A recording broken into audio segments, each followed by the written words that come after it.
It's time for the Spoony One! Wrestling Show!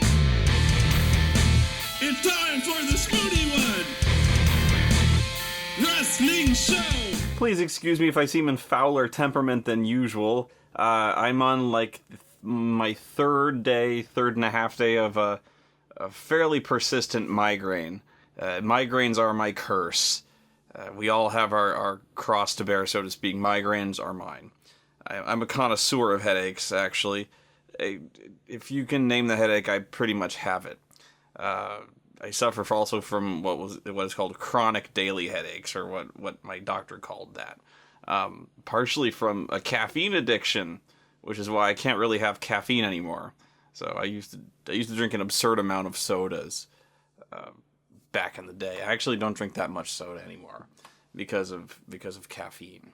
So if I drink caffeine now, I get a massive headache. And so what would happen was I was on a constant caffeine high. And so when I would stop drinking the caffeine, I would actually go into withdrawal. Oh my God, it was so bad. So if I drink caffeine, I immediately get back on the horse. So I still have the odd Mountain Dew because I've got it bad, man, but I really shouldn't. So I get rebound headaches, but yeah, migraines are the worst. If you have migraines, you can sympathize probably. If you don't, you have no idea. But this one, it lasts. Anyway, Hell in a Cell. This was tonight's pay-per-view. This didn't help.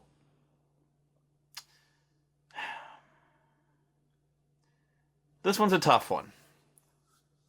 Because I hated it. I really hated it. And people are gonna... In fact, I was talking about it on Twitter, and yes, I was talking about it on Twitter. It's work-related, so... You know, I kind of recap it. I kind of like recap it on Twitter. It's layoff.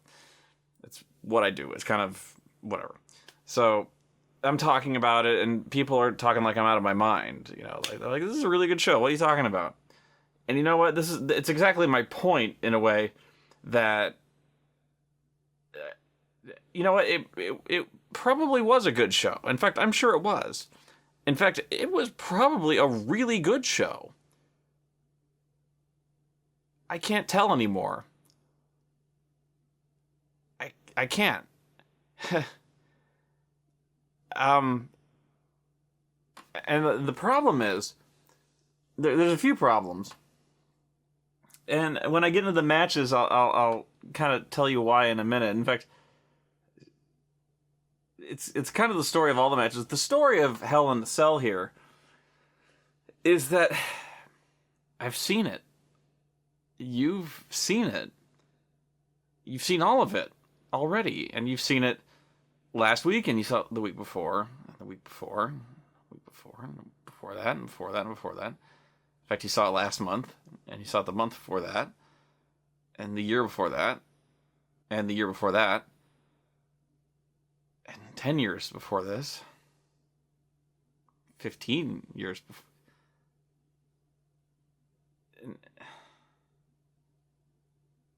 I can't stand it. I can't. You know, and it's not just Cena and Orton, although that's the bow on the package, isn't it? I'm so tired. This is the third time. No kidding. The third time they've promised the capstone to their epic over 13 years, whatever number they've attached to it, over a decade-long feud that's stretched down through the centuries, might as well be. You know, this is the third time they've promised the final end to it, the Final Fantasy end. I still remember to this day the match they had where the stipulation was they would never wrestle again, because by that point people were so sick of watching them wrestle. The whole point of it was they would never wrestle again. And that was the match where he tried to murder him with explosives. Orton tried to murder him with explosives. But okay, you know, it was probably like 4 years later or something like that, where they, you know, whatever, short memories. And then came the title unification match, which was really not that long ago, where they unified the WWE and World Heavyweight titles. That was not that long ago. And then comes Hell in a Cell, which was basically thrown together for no reason. They were just like, well, we need a main event. These two aren't doing anything, so you guys want to have a match? Why not? Oh, but it's the most epic capstone to the feud ever. You guys should care now. And they tried to make us care about this, and they tried to all of a sudden make this about history, and all of a sudden, like, oh no, this is the final battle. And I'm like, you've done this twice before. I don't care. I just don't care. This could have been a fantastic match, and it wasn't, because I gritted my teeth and I forced myself to. I had to. It hurt. April watched this match because she really does not have much of a history watching these matches, although she has already seen John Cena and Randy Orton fight probably about 6 times, because the last 4 weeks has been the exact same match. Well, not exact, but like the same match with slight variations. It's been a handicap match with Dean Ambrose and John Cena against some combination of Seth Rollins, Kane, and Randy Orton on one team, be it a street fight, a normal tag match, or whatever. The last 4 weeks have been like that. Every week on Raw for the last 4 weeks. It's pathetic. You think I'm kidding? If you haven't watched Raw, I'm serious. That's what it's been. And there's been probably, I think, 27, 28 singles matches over the years between John Cena and Randy Orton. But if you count multi-person matches, you count tag matches, triple threats, Hell in a Cells, elimination chambers, the number is mind-boggling. There's probably not an official count, but it's definitely well over 100. Probably around 125. Yeah. I mean, I've been there since the beginning, really. I'm so tired. And that's just one. That's just one of the matches. I will go down basically all the matches on this thing, and it's just remarkable. And the pre-show was... Even the pre-show match, I've seen it so many times. And it's pretty much the only match that... It's the only match that really has the least history. Was Mark Henry versus Bo fucking Dallas. And the story of this is that Bo Dallas has beaten Mark Henry 3 times. They've already had 3 matches on TV. And so the story is that Bo has Mark's number. And so Mark squashed him in 8 seconds. Oh well. Bo's gimmick is already wearing, paper thin. Where all people are already starting to figure out all he does is just come out and says, "Bo, leave!" It's over. It's really pretty much over for him unless he comes up with something new. That's it. I'm bored with him. Mark Henry, I was pretty sure he was turning heel on this show. More on that later. First match on the show. Oh, right. Fuck's sake. Everyone's high on this guy. Dolph Ziggler versus Cesaro. 2 out of 3 falls. Yay, Cesaro. Yay, Dolph Ziggler. Woo.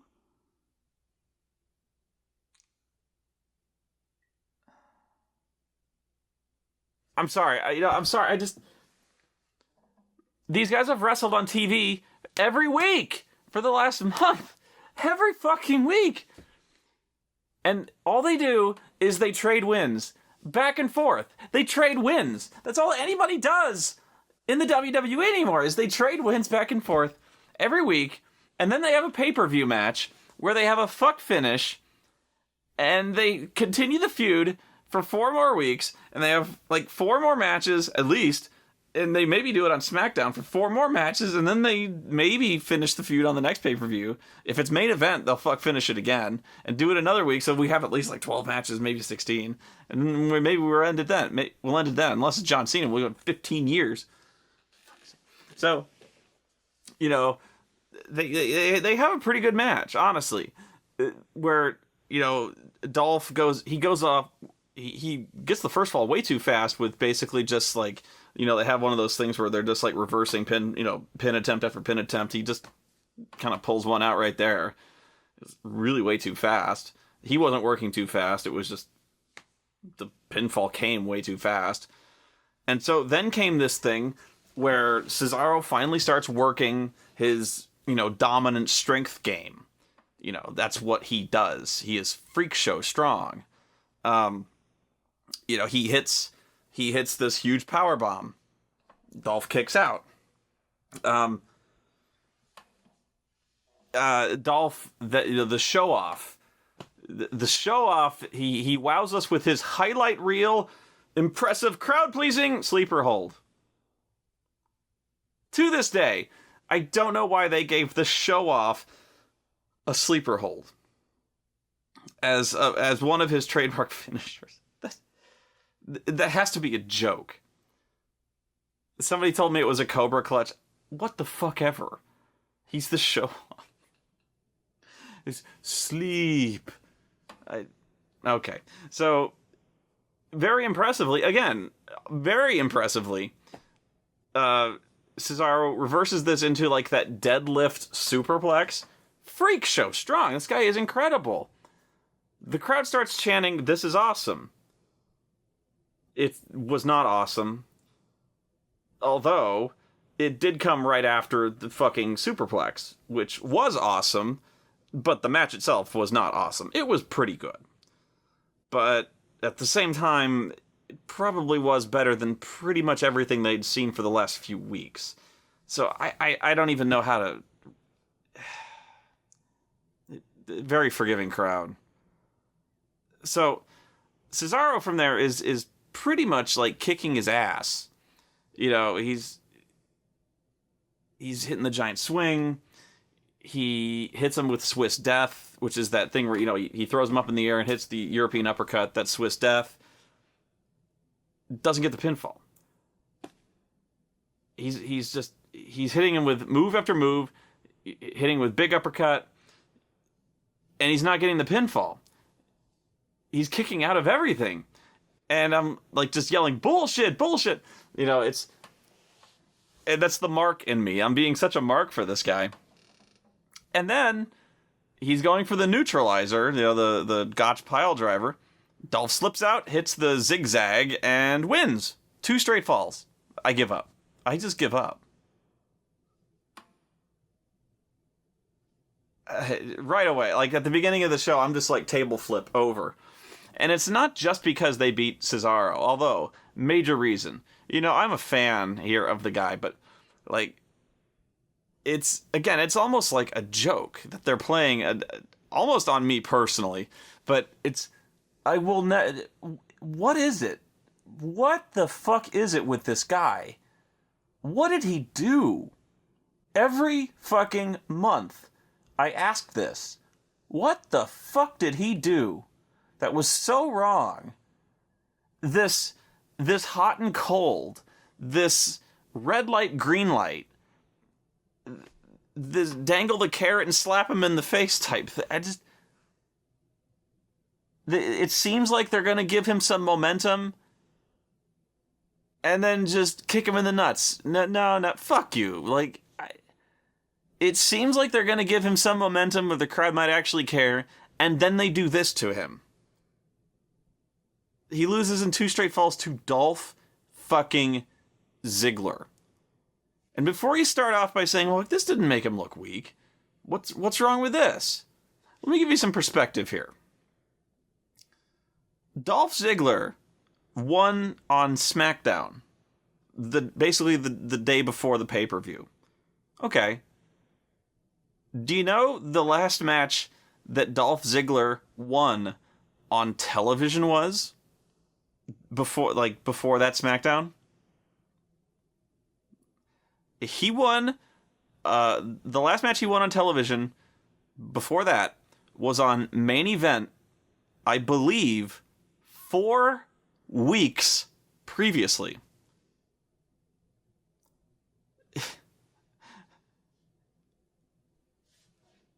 He lost every match on television between that span of time. This guy is such a loser.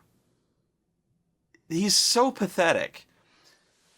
They have booked I was going to say Intercontinental Champion, but every singles champion to be so pathetic, so wretched, such losers. I don't know why they even have them. I keep saying, kick the belts in the fucking storm sewers. They're worthless.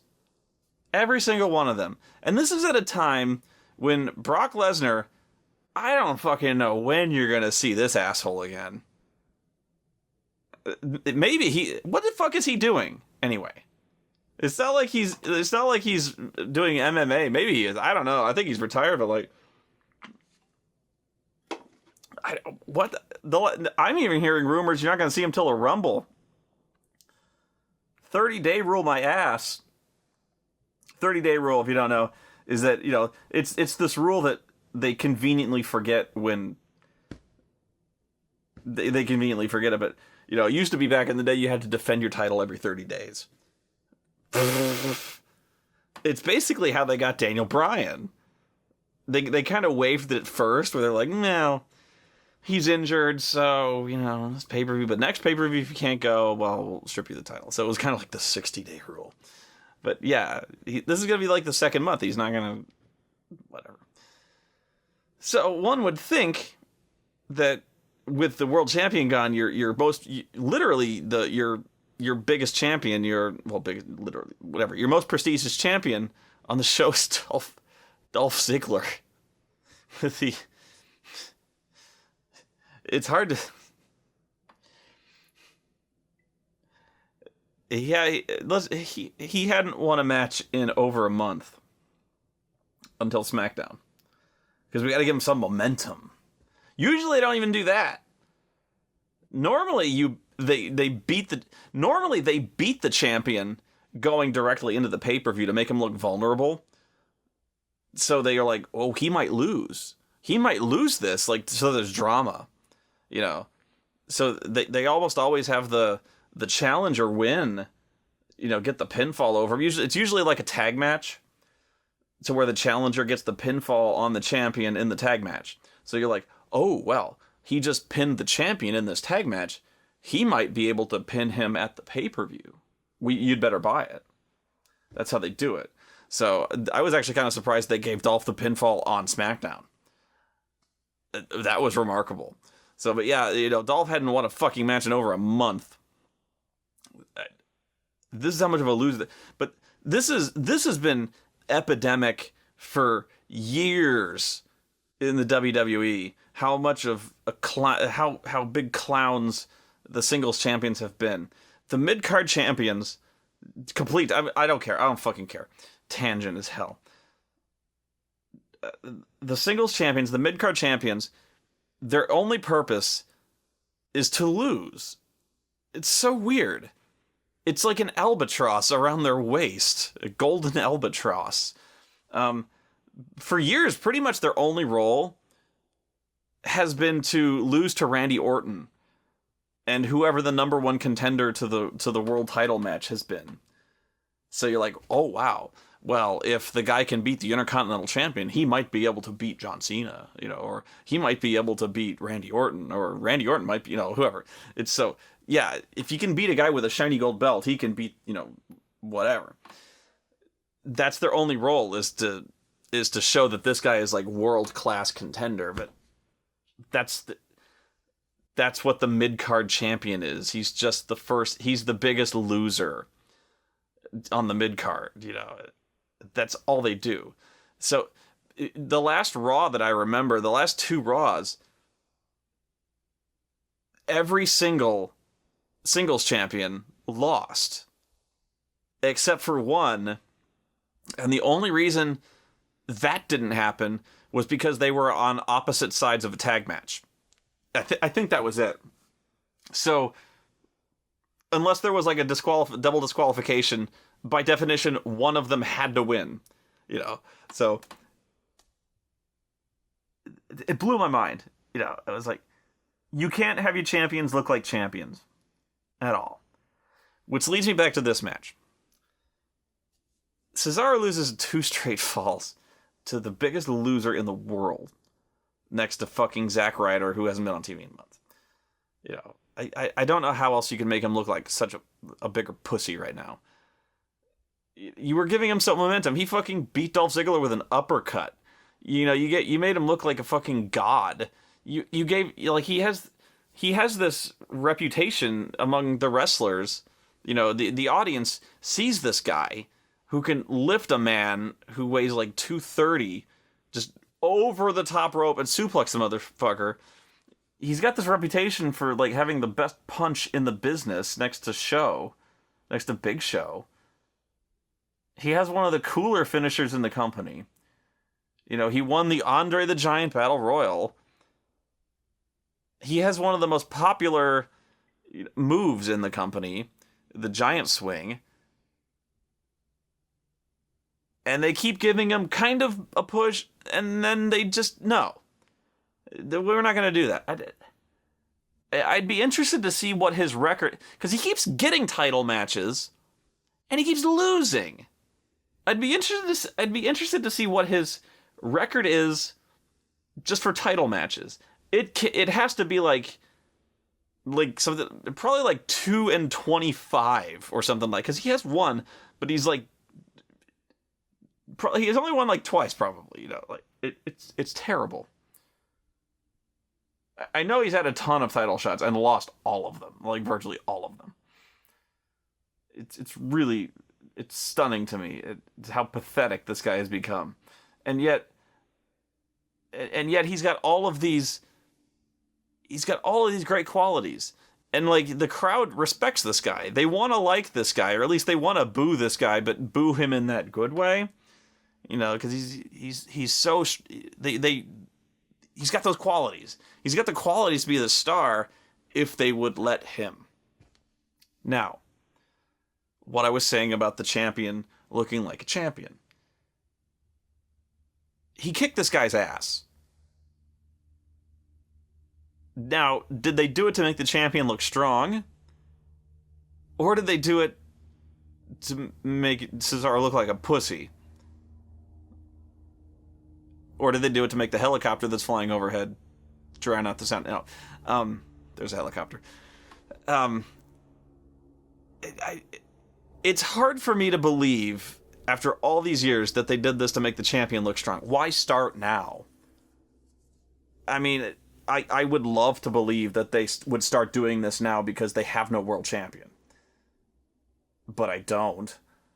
But I mean, it's way easier for me to believe that they would just keep sitting on Cesaro's face because that's what they've been doing forever. If this marked the beginning of them making Dolph Ziggler, fuck Dolph Ziggler. If this marked the beginning of them making the Intercontinental Champion look like a champion, hey, bravo. If this marked the beginning of them bringing some prestige, if you saw that belt and you're like, oh, whoever holds that must be a badass, that would be an uphill fucking climb, but that would be a way to start. You used to be back in the day when I was a youngin', you would look at a guy who had that belt and you'd be like, that guy has that for a reason.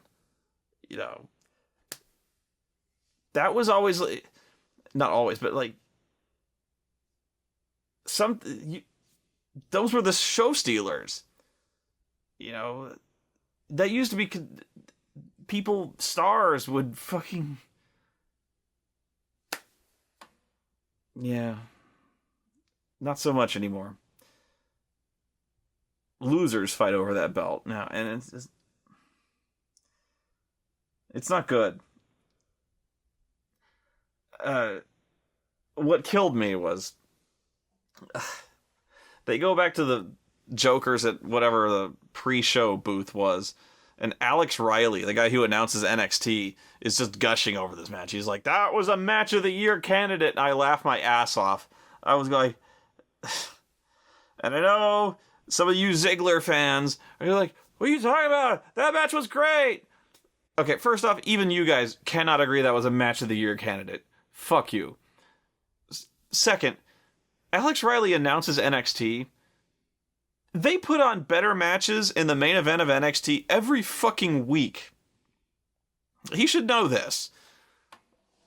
Pick a week that doesn't involve the Ascension in the main event. Jesus Christ. And if you were going to pick a match that was a match of the year candidate, don't pick a 2 out of 3 falls match where the guy wins in 2 straight falls. Just don't do it. There were better matches on this fucking card. God damn it. I gotta move on or I'll never finish. Second match, Nikki versus Brie Bella. How angry do I want to be at this match? Or how tired? Are we gonna see some titties or not? Yeah, you know, I'm just gonna be a pig here because, like, why am I watching? I'm not watching because of the drama. Am I watching because of the acting? Am I watching? Really? Am I watching because of Nikki Bella's fantastic acting skills? No, I rather think not. Am I watching because of the intricate storytelling here? No, I'm not. Am I watching this because of the enthralling crossover product placement between this and Total Divas, the primary target demographic of which is women? No, I'm not. Am I watching this because of the wrestling quality, the work rate? No. So the only thing I can conclude is that I'm watching this to jerk off. That's not working for me. Unless I see some titties. There's no titties at the end of this rainbow, is there? So get the fuck off my screen. Like, I'm sorry. I'm being a pig here, but, like, that's the only thing I can conclude here is that they're trying to titillate me. They're failing. Because I don't give a shit. How long has this been fucking going on? The answer is too fucking long. And it's gonna keep going on. Oh my god, there's no end in sight. You know, this is just gonna be fucking endless. It's gonna get worse. Holy shit, is it gonna get worse. The stipulation for this shit is that it started off with, it used to be, the first stipulation was the loser has to be the winner's bitch. Their words, not mine, for 30 days. Then they're like, oh wow, we shouldn't have done that. So they're like, the loser has to be the winner's personal assistant for 30 days. And I didn't know this. Apparently it was this way, like, the whole time. I looked on the website. I didn't see this. But they made a special note to announce this in the ring. Like, they're like, okay, no, they agreed on this stipulation. Loser has to be the winner's personal assistant for 30 days or quit the WWE. They pointed this out. I didn't know this. The quit the WWE part. I was like, okay. So they wrestled, and Nikki hits a shock treatment, which is Abyss's finisher. I don't know what the fuck Nikki calls it, and I don't care. Brie kicks out. They fight, and then all of a sudden, like, Nikki hits a knockout elbow. Almost like Dean Ambrose's rebound clothesline, but she hits a knockout elbow strike, and I'm like, since fucking when? And it looked like it killed that looked like it fucking hurt. I mean, like, in terms of a wrestling move, she hit it pretty good, to set up a second shock treatment, and Nikki won clean.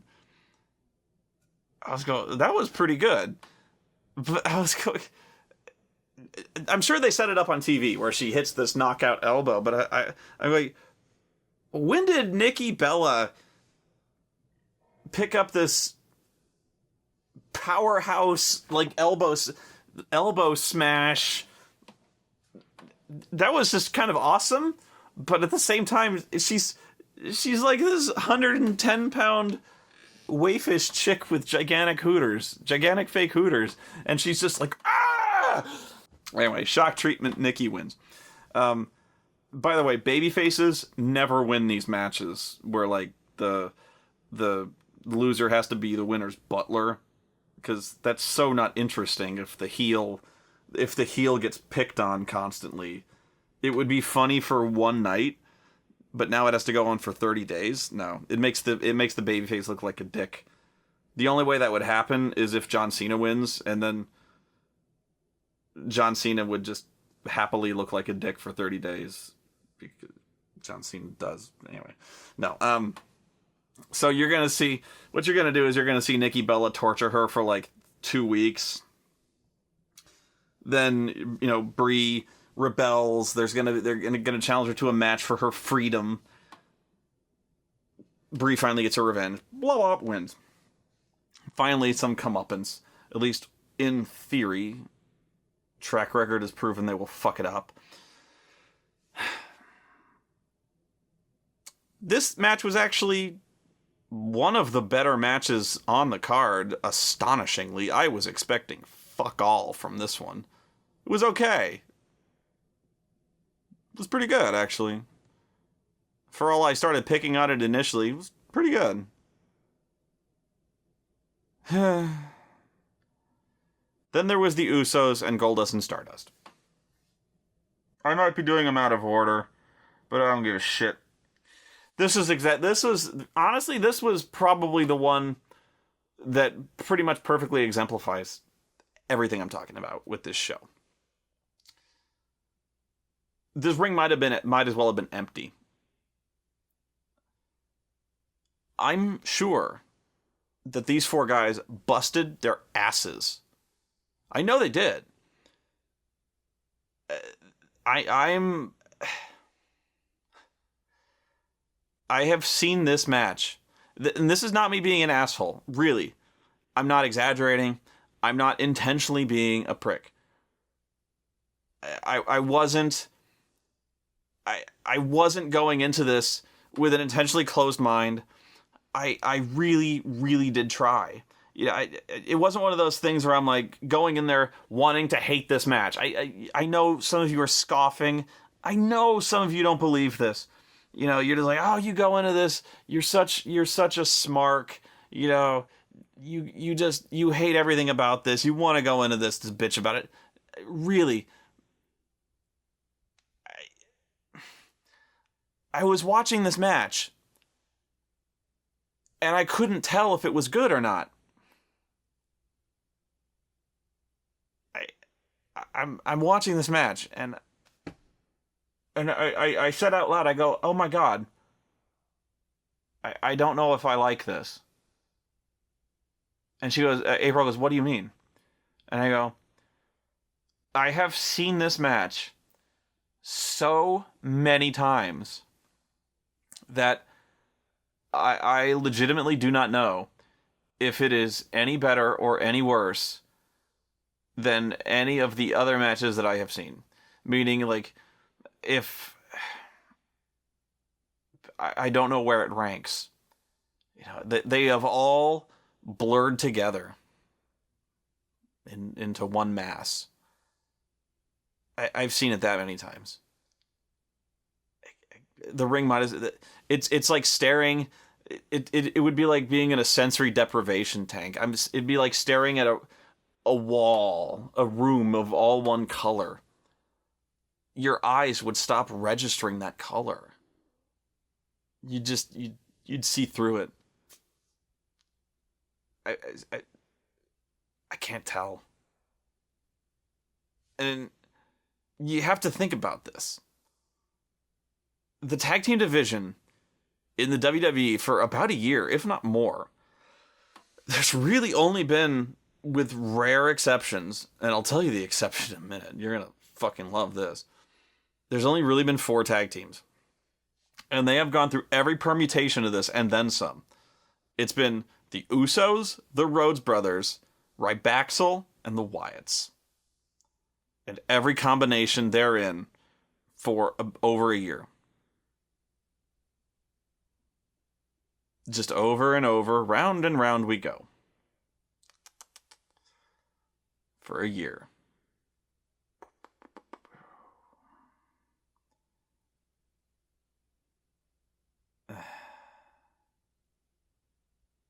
Because the Shield's been broken up for a long time.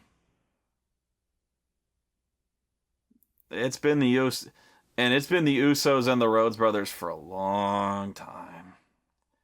Every week on TV, on pay-per-view, before they became Goldust and Stardust.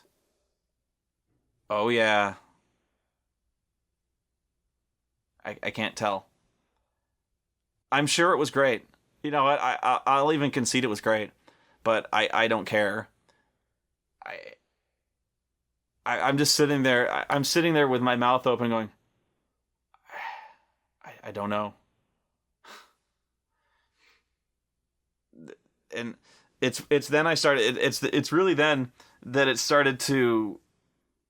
I started to really get disillusioned. If I wasn't already, I'm sitting there going like, I don't know if I like wrestling anymore. Legitimately, I do I even like this anymore? It was weird that it took that match, because these guys are putting on a fine show. You know, I was going, these guys are doing fine, but it's the way this has been booked is terrible.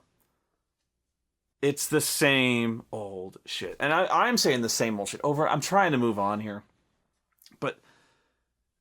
and I'll just move on. You know, it's the Rhodes Brothers. I'm not calling them Golden Stardust. Fucking.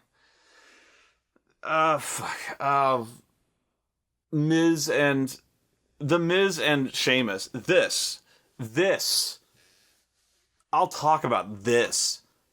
Fuck.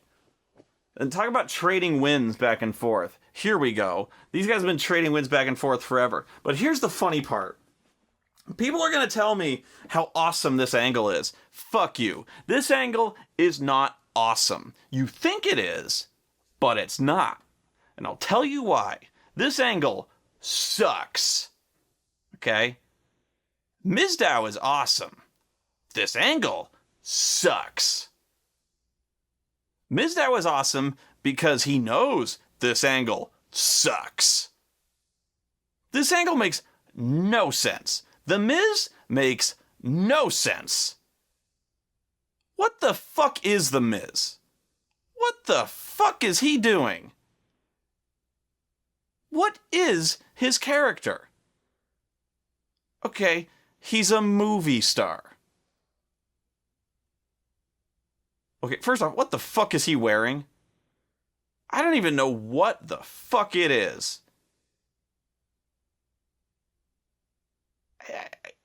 It's like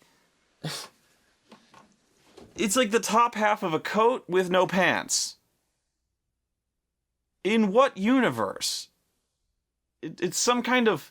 He looks like a flasher, but a poorly dressed one. I don't even know. So he's a movie star who's not in movies. But he wants to wrestle. Because he loves the fans, but he hates them.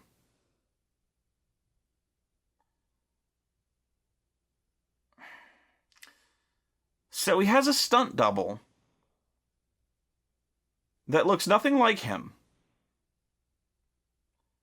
that follows him around and does everything he does at the same time he does it, like an annoying child, all the time.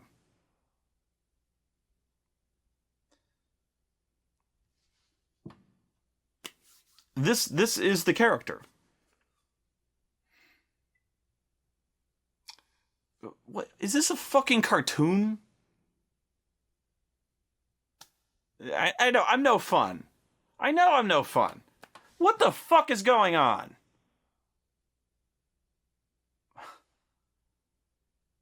And people are telling, but The Miz is doing great. This is a great character. He's great in this role. What fucking role? What role? Who the fuck is this guy? Who acts like this? Do you see any fucking celebrities walking around with a guy who looks nothing like them but dresses kind of like them, who's like silently pantomiming everything they do at all times? What the fuck is the purpose of this?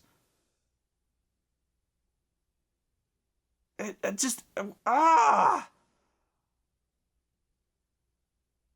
And the only reason you like this is because Damien Sandow has just given up. He don't give a fuck anymore. Damien Sandow has realized, correctly, that he's never going to be the guy. You know, he won Money in the Bank, and apparently, like, the day after they did that, they're like, "What? Oh my god, what did we do? Oh shit!" He's the first guy to lose, and when you're the guy, if you're the first guy to lose Money in the Bank, you're just fucked. You're done. You know. He lost to John Cena. Had a good match with John Cena, but he lost. You're done. He's realized he's never going to be the guy. They stuck him in one shitty comedy gimmick after another. They've jobbed him out just deep, deep beneath the earth. He's a complete clown. He's a complete loser. He's realized they're never going to do anything with him. And they stuck him in this gimmick.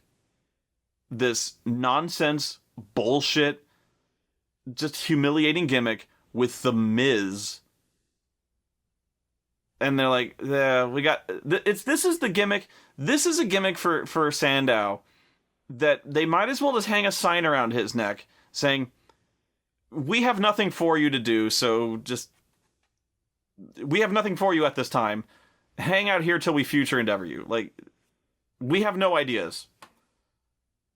So just be his stunt double. I think they were pretty much intending for him to just kind of stand outside, kind of dress funny, and shut up. And then he decided to just go like, fuck it. He just decided, fuck it. And he's like, if they want me to be a stunt double, I'll be his fucking stunt double. I'll act like him all the time. You know, I really think that all this was his idea. You know, and so not only does he start acting like him, he starts like flapping his lips as he's talking all the time. He probably did this without consulting The Miz.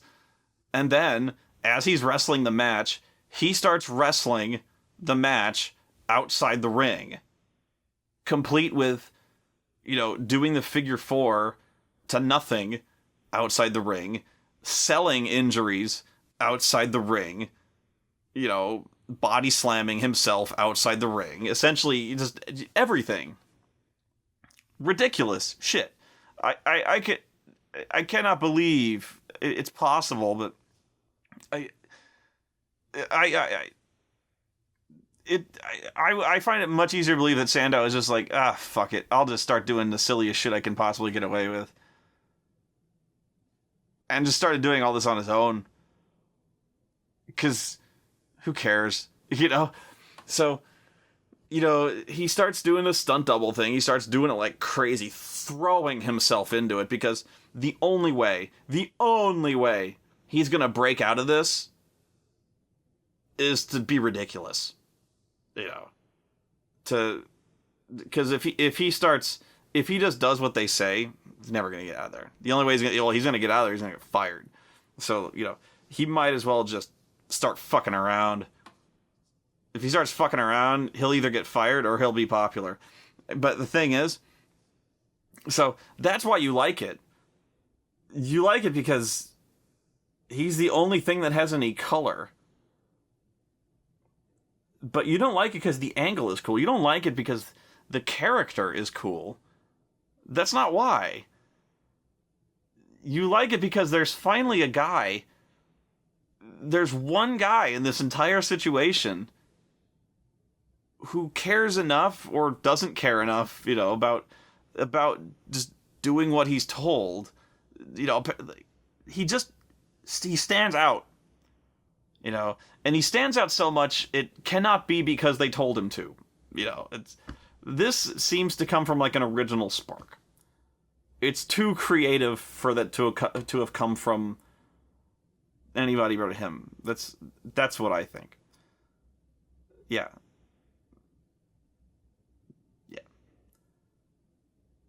There's finally a guy who stands out, and so that's why you think it's good. And that's what is good. So, but it has nothing to do with The Miz. It has nothing to do with Sheamus. And what's sad is they're wrestling this match, You'll notice what I'm not talking about is the match, which I'm sure was fine. It probably was. But that's the story of the pay-per-view. I'm sure the match was fine. I'm sure the match was very good. But nobody cared. I didn't. Why? Because I'm watching Mizdow on the outside. I think you were. Right? The announcers fucking were. Nobody fucking cared about the action in the ring. How fucking sad is it that the best match on the card was Damien Mizdow versus an invisible wrestler on the outside of the ring? That was match of the year material.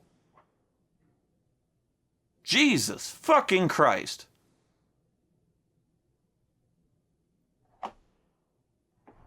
If you're gonna pay $9.99, and some of the best shit on the card was Mizdow wrestling his own personal demons on the outside ring apron.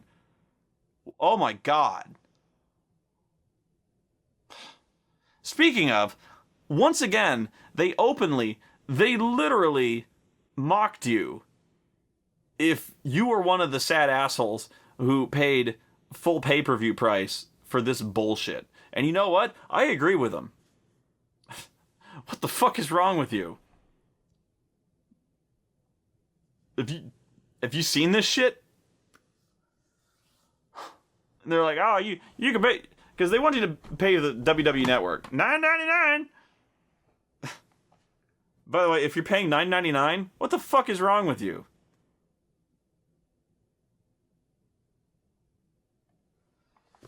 But yeah, full price? Get the fuck out of here. You should feel stupid. You are stupid. This ain't worth your money. But yeah, Mizdow. Everybody's watching Mizdow. Thing is about this, what I was going back to, was now that Mizdow, they've noticed that Mizdow is popular. They're gonna fuck it up because they're drawing it. They've already started fucking it up because they're drawing too much attention to it. Like they're gonna fuck it up like they fucked up Fandango. When everyone started doing the dance, which was only done because they hijacked the show. They started doing the dance because they were rebelling, but all of a sudden they thought, I don't know why they thought this, because they're fucking tone deaf is why. Tone deaf to the will of the audience. They're like, oh well, they must like Fandango. No. They were doing the dance because the show fucking sucked, and they hate Fandango. They were doing it ironically, because they would rather sing the shitty fucking song than pay attention to anything going on in that fucking ring. So, of course, what do? They start doing these these little segments talking about the fucking song. They start flat out telling people to do the fucking dance. You know, they start giving people excuses to do the fucking dance. It died out within a week. Because they fucked it up. And so sure enough, Sheamus wins with the brogue kick. And by the way, he killed an innocent cameraman when he brogue kicked the camera. That was just very heelish. And I think the cameraman should sue. Because that was bullshit right there. Anyway, so Sheamus wins with the brogue kick, and then Mizdow, the very dutiful stunt double, like lays down in the ring, dead next to Miz, who, by the way, is not moving. This slays me. By the way, this happens several times when somebody is defeated in the ring and then spends several minutes unmoving. That is not a good sign. When you are rendered unconscious to the point where you are rendered unconscious for several minutes, completely motionless. You know, that's called death. Or a coma. You need immediate medical attention. Like, you need a crash cart. That's seriously bad. There's no doctors of any kind rushing to, wow, Randy Orton was FU'd through a table and was completely motionless for around 4 minutes. He was probably dead. Not good. But yeah, Miz was out for a good 3-4 minutes. Mizdow's down next to him, and Sheamus realizes what the fuck is he doing? So he starts wiggling his arm, and Mizdow's wiggling his arm. He picks Miz up, and you know, Mizdow's doing his thing, and then he starts doing the YMCA with Miz's dead, you know, his fucking corpse. And so, you know, Mizdow's doing the YMCA thing. I'm like, they're fucking it up. They're taking the stunt double thing and they're fucking it up. I mean, it was funny, but here's where it begins. And sure enough, Mizdow eats a brogue kick. And I'm like, they're making Mizdow look like a complete idiot, and this is where, again, this is where the character makes no sense. I know it's a comedy gimmick. I know. Don't start telling me it's a comedy gimmick. It's a cartoon. Lighten the fuck up. But that's the problem, isn't it?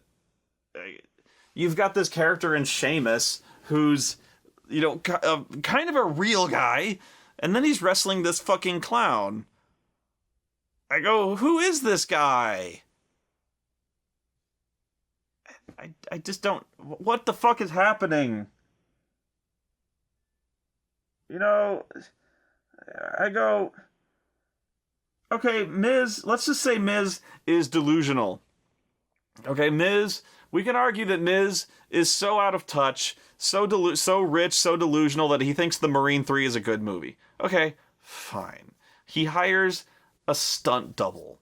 And he thinks this is what a stunt double does. Fine. Whatever. But he hires Damien Sandow, who is the smartest guy in the entire business. You know, the intellectual savior of the masses. And he's dumb enough to just stand there doing the YMCA and then eat this gigantic ginger motherfucker's boot in his face. He just like stares right at it and boop. And he does this several times. You know, he's standing there and, you know, imitating Sheamus over and over again, and then he's surprised when Sheamus just bicycle kicks him in the fucking teeth. Completely unforeseen. You know, this guy's supposed to be smart. I don't know. So we're depending on both of these guys being complete just idiots. I don't know. This gimmick sucks. I've gone on. I'm sorry. I'm so sorry. This is what I'm talking about. I think I hate this. God damn it. You know. Then I couldn't believe this. Then I was legitimately stunned. It was Cena and Orton, middle of the card. I would have bet money, like good money, on this being last. Cena and Orton, Hell in a Cell. But why? Because let's bottom line here. This was the main event. Really was. Because, but I would have put good money in this being the last match, because it's the main event. They call it the co-main event. Fuck you, you know. So, but they put it in the middle of the card. They gave Ambrose and Rollins the last match, which stunned me. Really, I don't know why. I mean, I would have bitched either way, but whatever. But yeah, I mean, I guess they did the right thing, but wow, interesting.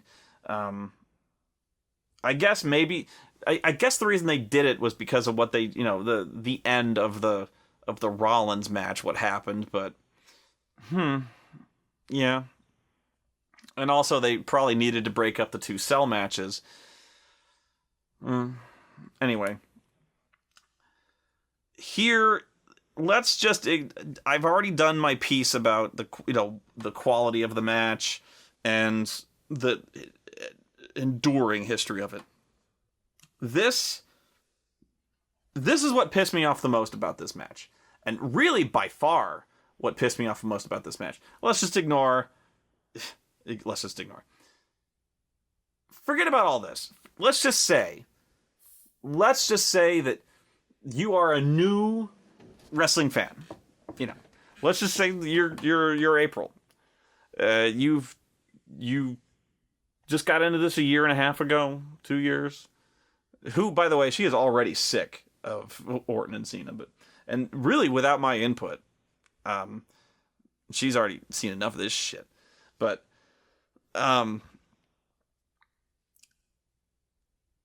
let's go back to how these matches got organized. So the way this worked was Cena and Ambrose both wanted Seth Rollins because during the Brock and Cena world title match, Seth Rollins tried to cash in his Money in the Bank briefcase. Follow? But instead of being smart and waiting for there to be a winner, okay, instead of waiting for one of them to completely kill the other, and then cashing in on the other, and then beating the already completely destroyed one, like a smart person would do, he just ran in the middle of the match and attacked one of them and got him disqualified. Okay? And then both of them essentially ran him off. The match ends in disqualification, and now both wrestlers are mad at Seth Rollins, but Brock is just gone, and now Cena wants to kill him because he ruined the match and cost him the title for the 16th time. Okay. And Ambrose obviously wants to kill Seth Rollins because he tried to literally murder him by kicking his head through cinder blocks. Okay, fair enough. They both have a grievance, and now they decide that instead of teaming up and trying to murder Seth Rollins, they both want to handle this individually, and now are just bitching about it like a couple of grade schoolers. I don't know why they can't just both decide to abduct him and then work him over with a pair of pliers and a blowtorch. I think that would be both. I think they would both enjoy this as well. But whatever. So they have a match that is set up by the Authority, who you can trust completely, to where it's called a contract on a pole match. Because, God knows, we don't have enough matches on a pole. Thanks, Vince Russo. Whoever gets the contract off the pole gets Seth Rollins in Hell in a Cell.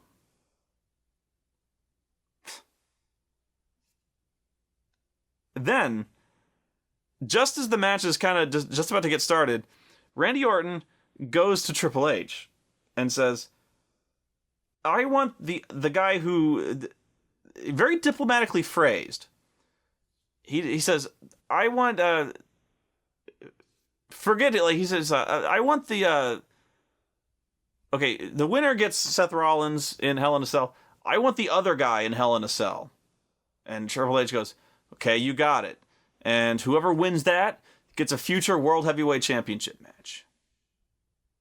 And they really danced around the phrasing of that, which was interesting because he didn't say like, I want the loser of that match. Because you can't say loser. That's such a weird little turn of phrase. I want the loser of that match because then we'll have an awesome match. Wow. Okay. Anyway. So, yeah, winner of the contract on a pole match between Cena and Ambrose gets Seth Rollins in the cell. Okay. Fair enough. So, Ambrose, the whole thing is a trap. You know, because, well, the Authority fucked them, whatever. So, Authority attacks, but Ambrose sneaks up, steals the contract. He gets the match with Seth Rollins. Cena, his reaction to all this, as it is, this is why people hate John Cena. One of the many reasons. He sees fucking Dean Ambrose take his contract, take his one shot at killing Seth Rollins, and he just goes, he smiles. He smiles and just oh no, he golf claps. He smiles and he goes, you got me. You got me, man. Really, he does.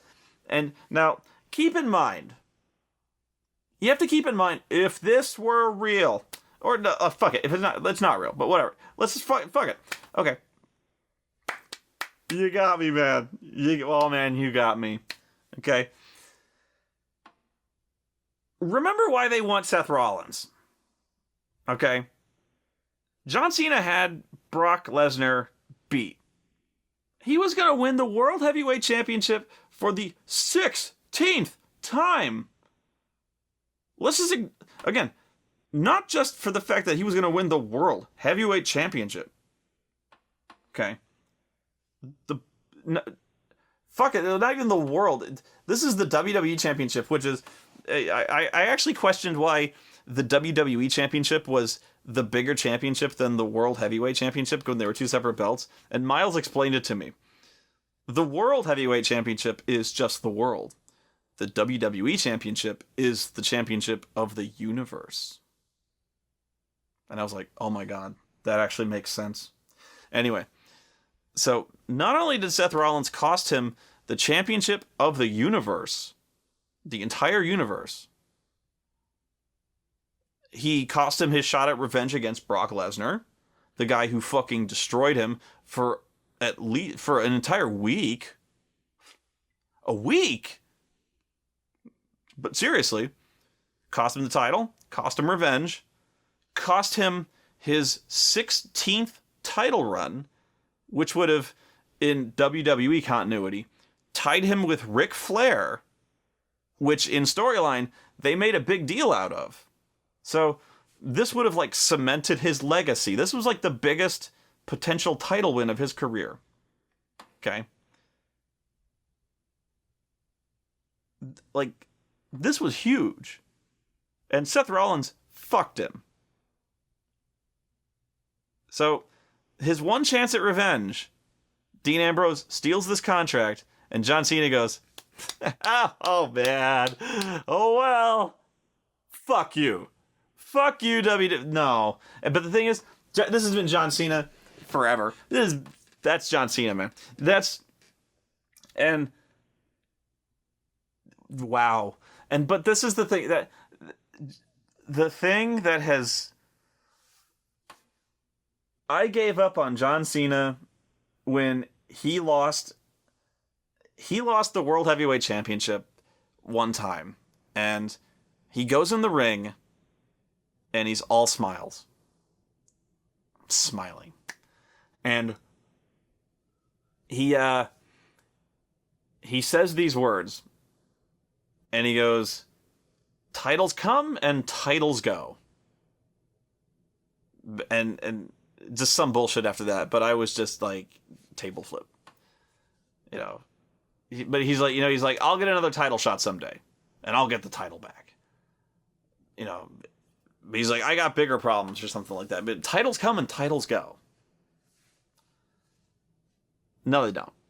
You know, this is where you have to go back to if this were real. Titles, no. So, this is, he cost him his title shot, Brock Lesnar. Oh my God. But yeah, he comes out all smiles. This is, like, the character of John Cena just is this chucklehead, you know. Woo! Yeah, none of it has any weight. This is why you can't take any of this shit with any kind of gravity. It's like, oh my God, this guy, you know. I can't stand it. Titles come and titles go. I remember when I think it was Andre beat Hogan, I think it was. Yeah, my memory's so bad lately. I think it was Andre beat Hogan, and it was a complete screw job. Like, everybody fucked him over. But it was the biggest screw job ever. So Hogan was just beside himself, and they interview Hogan, and Hogan never loses, you know, but he got fucked. Like, $1 Million Man fucked him.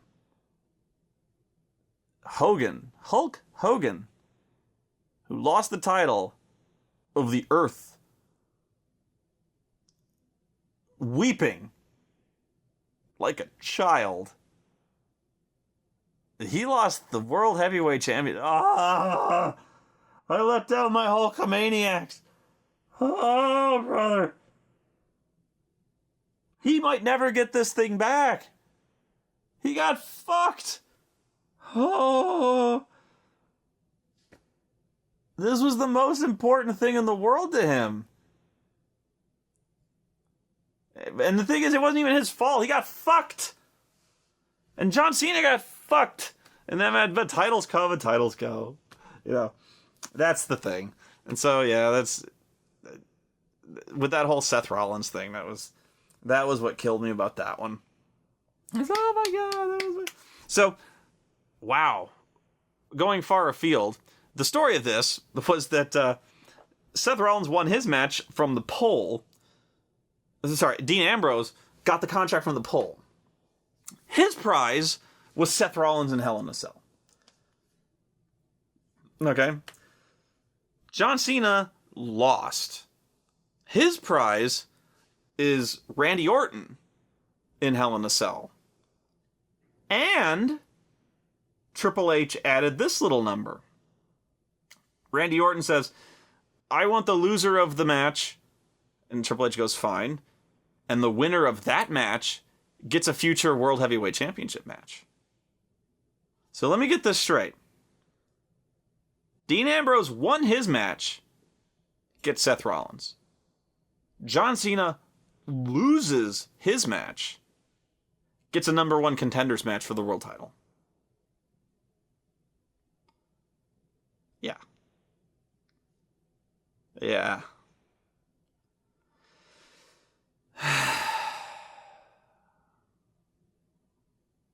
I give up. You know, in no reality does this make sense. It wouldn't have been enough. Could we at least have put up Seth Rollins' Money in the Bank briefcase? We could have said that John Cena gets a number one contenders match. Okay. It's bullshit, but okay. No, it's not okay. It's bullshit. But if we're going to do that, at least say that Dean Ambrose gets a shot at the Money in the Bank briefcase. Please? Because it is technically a better prize than a simple number one contender spot. Because it's a title match whenever you want, wherever you want. So you get to pick your moment. It is better than a number one contenders match, which probably takes place at a pay-per-view. Which is, really the number one contenders match has not been specified at a date or time. I don't know when the fuck. So yeah, the actually, what good is the Money in the Bank briefcase if Brock Lesnar never appears? Interesting. Honestly, I would probably try to find. If I was Seth Rollins, I'd be driving around trying to find Brock, waiting for a moment of weakness, waiting for him to fall down stairs or something, because he's carrying this piece of shit around. It's useless. Is he ever going to show up again? It used to be there was some kind of drama because the guy was on the show and might get his ass kicked. How brilliant is it? Like, wow, I didn't know you could just not show up to work. Well, that's fucking brilliant. Wow. So many of these guys who lost the World Heavyweight Championship just could have stayed home. Wow. But how stupid do they look? So, yeah, John Cena gets a number one contenders match for he loses his way into a potential title match. Go figure. But he's John Cena. The match. I forced myself to watch it. I can actually rate the quality of this match. It was a John Cena and Randy Orton match. And that's pretty much all I can say about it. That's not true.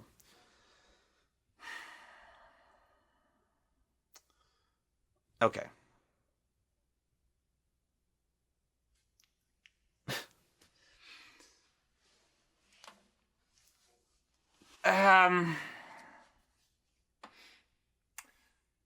Nobody cared. And that's not me projecting. Nobody cared. How could you? You know. There was no emotion to it. There was no passion. There was no urgency. There was no drama. There was no nothing. Yeah. This was a standard match that might as well have been on Raw. This was slow. This was methodical. This was dull. It was competent. And that's probably the biggest compliment I can pay to it, is that it was okay. And that's probably the worst insult I can pay to it, is that it was okay. That's it. You know, it really does rank among the worst matches they've had. All the matches they've ever had are fine. They work well together. Always have. They put on good matches. They're good wrestlers. They really are. You know, for all people bag on John Cena, you can't wrestle. He's good. Randy Orton, very good. John Cena, great. He's a great wrestler. He's good. He's a great storyteller. He's fine. For all I bag on him, he's great. You know, he does exactly what he needs to. You know, you can argue his character one way or the other, but in terms of wrestling, he's fine. You know, all the matches they've ever put on, fine.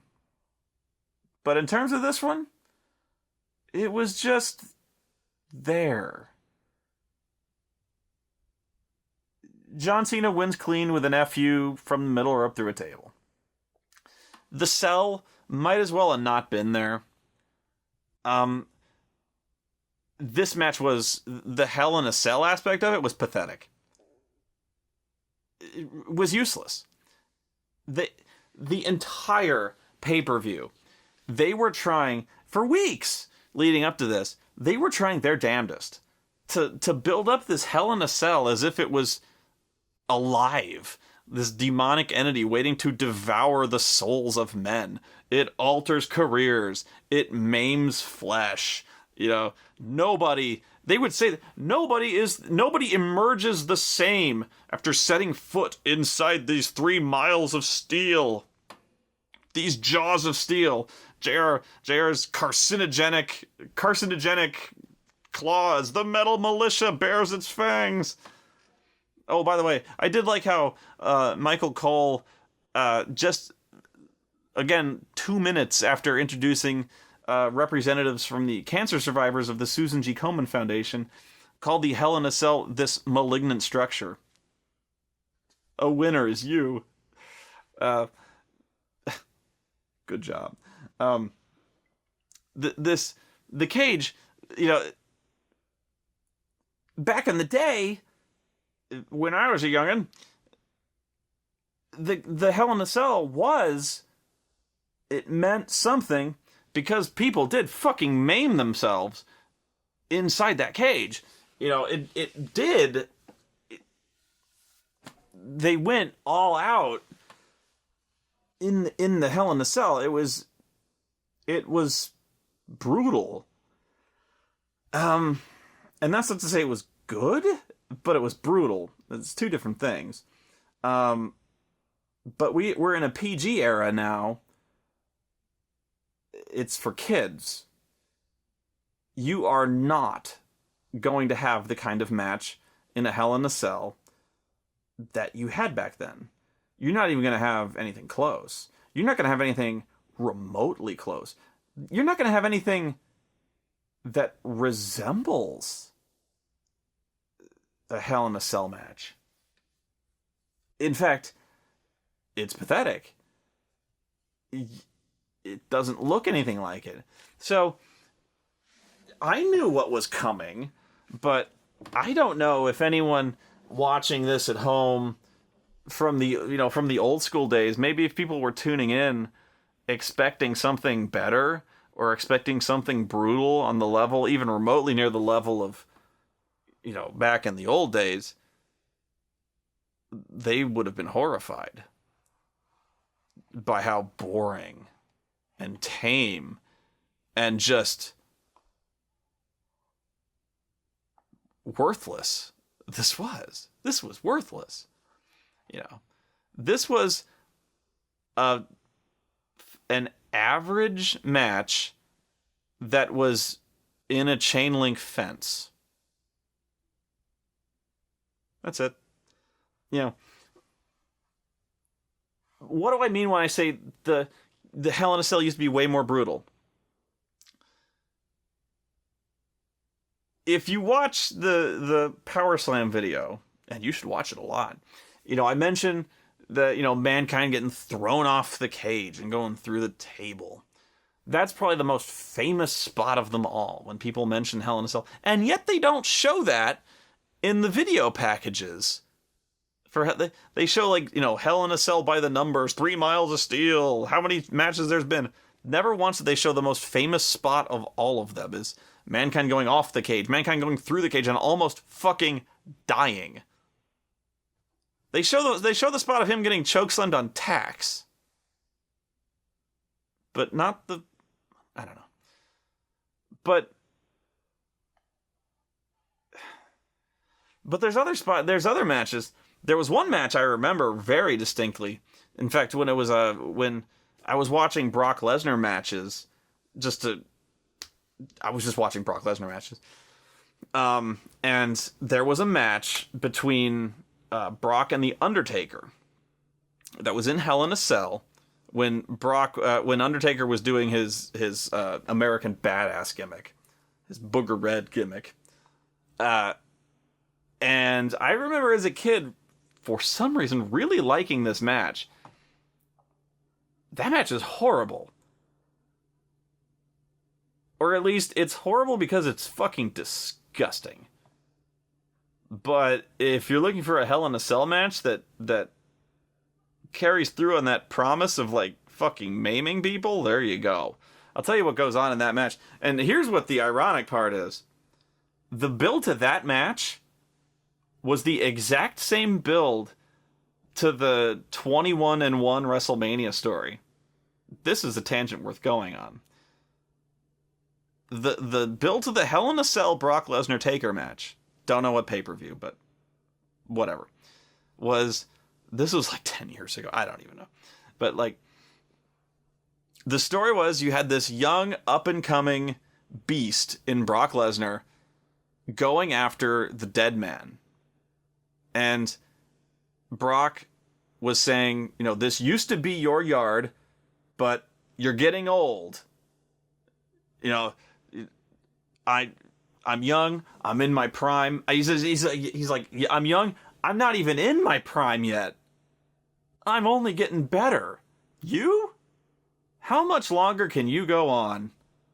You know, this has been your yard, but not anymore. You know, it says, I'm young, I'm hungry, and, you know, the years are adding up. The injuries are adding up. And I don't, you know, how much longer do you really think you can go on? Look at me, you know, and like 10 years later, exact same build to that match. Really, you know, and Taker was like, if I drag you into the deep water, how, you know, are you going to sink or swim, you know? It was really remarkable. It's worth going back and watching the video package leading to that match where, you know, Paul Heyman was pitching the exact same promo. You know, this guy is the conqueror. He's perfect. He is this, you know, he is the beast. He is young. And you're an old man. So what happens in this match, this Hell in a Cell match, was that early on, well, two things. The story going into it is that apparently Brock breaks Undertaker's hand or his wrist. So he's not fit to compete. So Taker threatens the trainer to like just load him up with painkillers so he can go in there, which I'm pretty sure is illegal. But he's like, I'm gonna fucking kill you if you don't. So he just loads him up with shit and puts the cast on his hand. So he goes in there, and so the whole time Brock is working the cast, working the hand. But early on, Taker gigs. He blades over the head, so he bleeds. But Taker fucks it up, or he goes too deep, but he hits like a fucking artery. And he starts to bleed like a fucking maniac. It looks like he's about to die. He blades bad. I have rarely seen worse blade jobs, but I don't know. Well, the thing is, I don't know if he actually intentionally bladed bad, but like some people fucking blade that bad on purpose. But yeah, this was a bad blade job. He fucking gouged himself to the point where you can see it squirt, like legitimately. He loses a lot of blood. It's disturbing. I don't know why I liked that match as a kid, other than maybe it was just the sheer fact that I didn't know any better, or like I was just like, dude, extreme. I can't. Oh wow, I'm watching this match going, this is gross. But yeah, he is the mat is fucking covered in blood. His face, you call it Crimson Mask. His face is just gore. Not even blood. Gore. It's like that scene in the Descent where she like erupts from that pit, and it's like not even blood, it's like mud. And Taker's is like blah. The worst part is like I think Brock has him in like a triangle choke, and Taker is just bleeding like a stuck pig, just squirt all over Brock's arm, all over Brock's chest, all over his face. He's like, ah. And I'm going, the ref should stop this just to treat this. I'm like, I wonder if Taker legitimately needed a transfusion from that. Wow, that was ugly. That was a fucked up match. But you want to look at brutal Hell in a Cell matches? That was fucking brutal. It was probably a fucked up, just a botch. But wow. You look at how those guys emerged from that cell. It looked like a fucking crime scene. Nobody watched that match and you'd be like, wow, that Hell in a Cell match was fucked up. Those two guys killed each other in that. You know, Brock came out of there covered in blood, like, oh my god, that one. Oh. Taker came out of there covered in gore. No other match would you see shit like that. Because no other match would they ever try shit like that. Well, I want to say that, but you rarely would see shit like that. Not anymore. Not anymore. And I'm not saying I'm not saying that they should do more of that. I'm not. Because I want those guys to be safe. You may think what I'm saying is those guys should hurt themselves. So not what I'm saying. In fact, I'm kind of glad those days are over. What I'm saying is that they are making promises they cannot keep. They need to phase out Hell in a Cell now. Because what used to be the ultimate in brutality, the really would be the blow off to the end all be all to, long running feuds. What was the blow off to Randy Orton and John Cena many moons ago? The first time they blew off their feud was in Hell in a Cell. And now the third blow off to their feud. It used to be the ultimate grudge settler, because there was no match more brutal. Nobody could get out of Hell in a Cell. There's no escape. People died. Now, it's just a chain link fence. Because nobody bleeds in Hell in a Cell. Nobody does anything crazy in Hell in a Cell. In fact, it's kind of tame, because there's a top on the cell, so you can't do anything crazy. In fact, the cage matches, normal cages, don't have a top, so you can do crazier shit. I saw Chris Jericho jump off the cage. I saw Cody Rhodes jump off the cage and almost kill himself, because fucking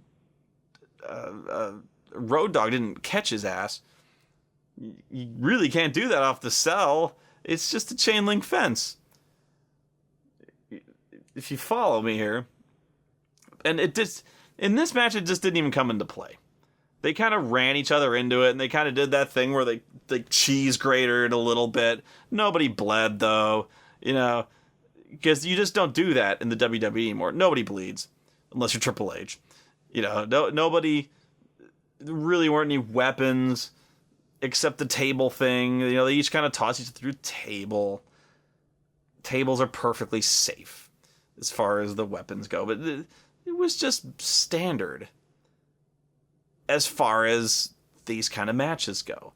And then the howl, my howler was the match of the year thing from Alex Riley. April was so bored.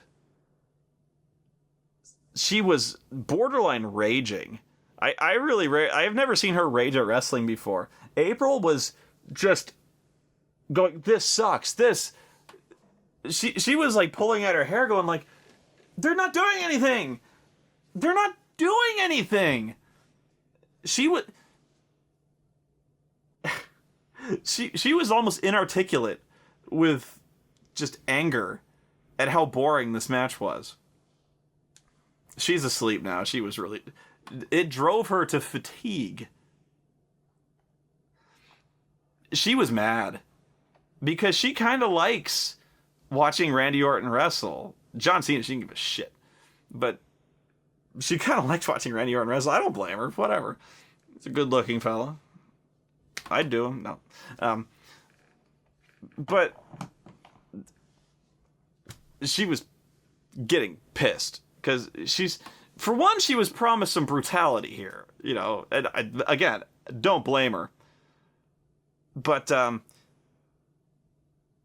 by the end, where it got ridiculous, where she fucking laughed, it was kind of one of those rage laughs where you're just like, what the fuck?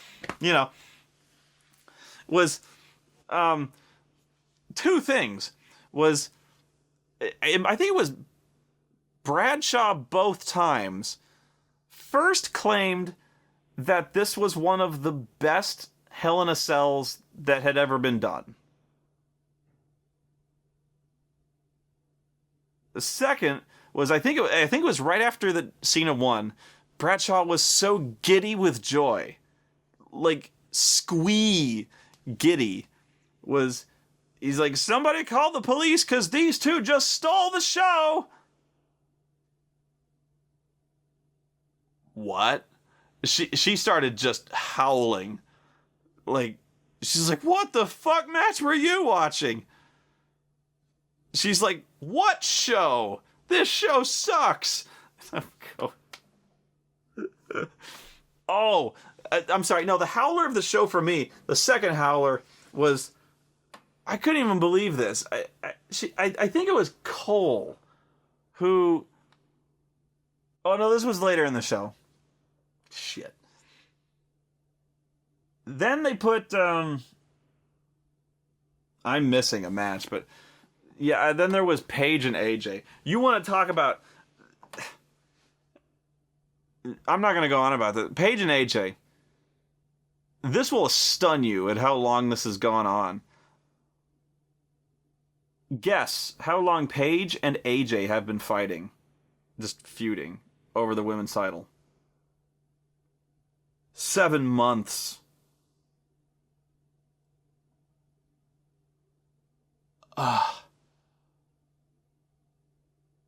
At first I was surprised. I was like, it doesn't seem like it's been that. You know what? Oh my god. Because then I thought about when Paige debuted and what fucking holiday it was, and I was like, I've been watching these two fight and accomplishing nothing for this long. These two have been having the same match and accomplishing nothing for 7 months. Seriously, tell me, other than flipping the title back and forth, what's happened? Nothing. The story has not changed. The song hasn't changed.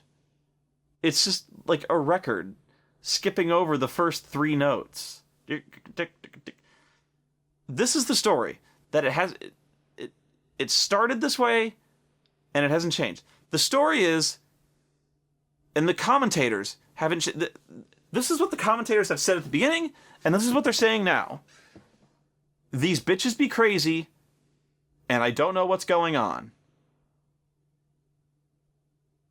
That's almost literally, word for word, what they always say. They go, AJ's crazy and Paige is crazy too. I don't know what the fuck is going on. These bitches be crazy. And then actually, you know what? There has been a change. They added fucking Alicia Fox, who is also crazy. So yeah, the last month, fucking Paige is hanging out with Alicia Fox. So now the announcers go, there's Alicia Fox. These bitches be crazy. I don't know what the fuck is going on.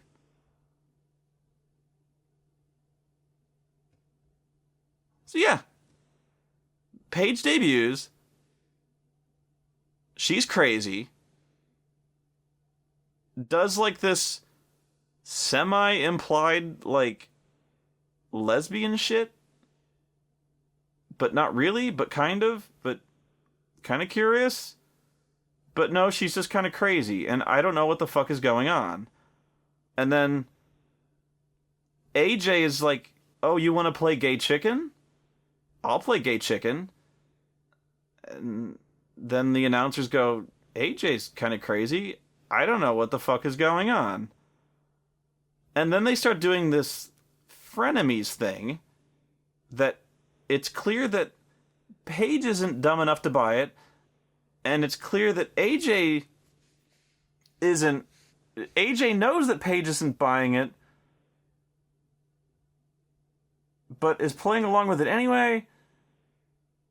And that we know that Paige knows that AJ, and I'm like, the commentators know this, And the commentators go like, then why are they keeping all this up if everyone knows what everyone knows? Bitches be crazy, and I don't know what the fuck is happening. And that leads us to now. In the match, I'm sorry, these two are really good wrestlers. Paige and AJ are really good. And for some reason, they have just, they've never clicked. They never really have gelled. Just, they've never made that connection with each other, and they've never made that connection with the audience. It's just, for some reason, the audience doesn't care. It's so weird. I think the thing is, the audience wants to like both of them, and I think I don't think Paige is comfortable as being a heel. I think it shows, and I don't think the audience is comfortable with Paige as a heel. And I think that I think AJ is a heel, but I don't think the WWE knows that. It's like they're writing AJ as a heel, but they think they're writing her as a babyface. Because they have AJ walking out on her tag team partners. Heels do that. Heels walk out on their tag. Only heels do that. Heels.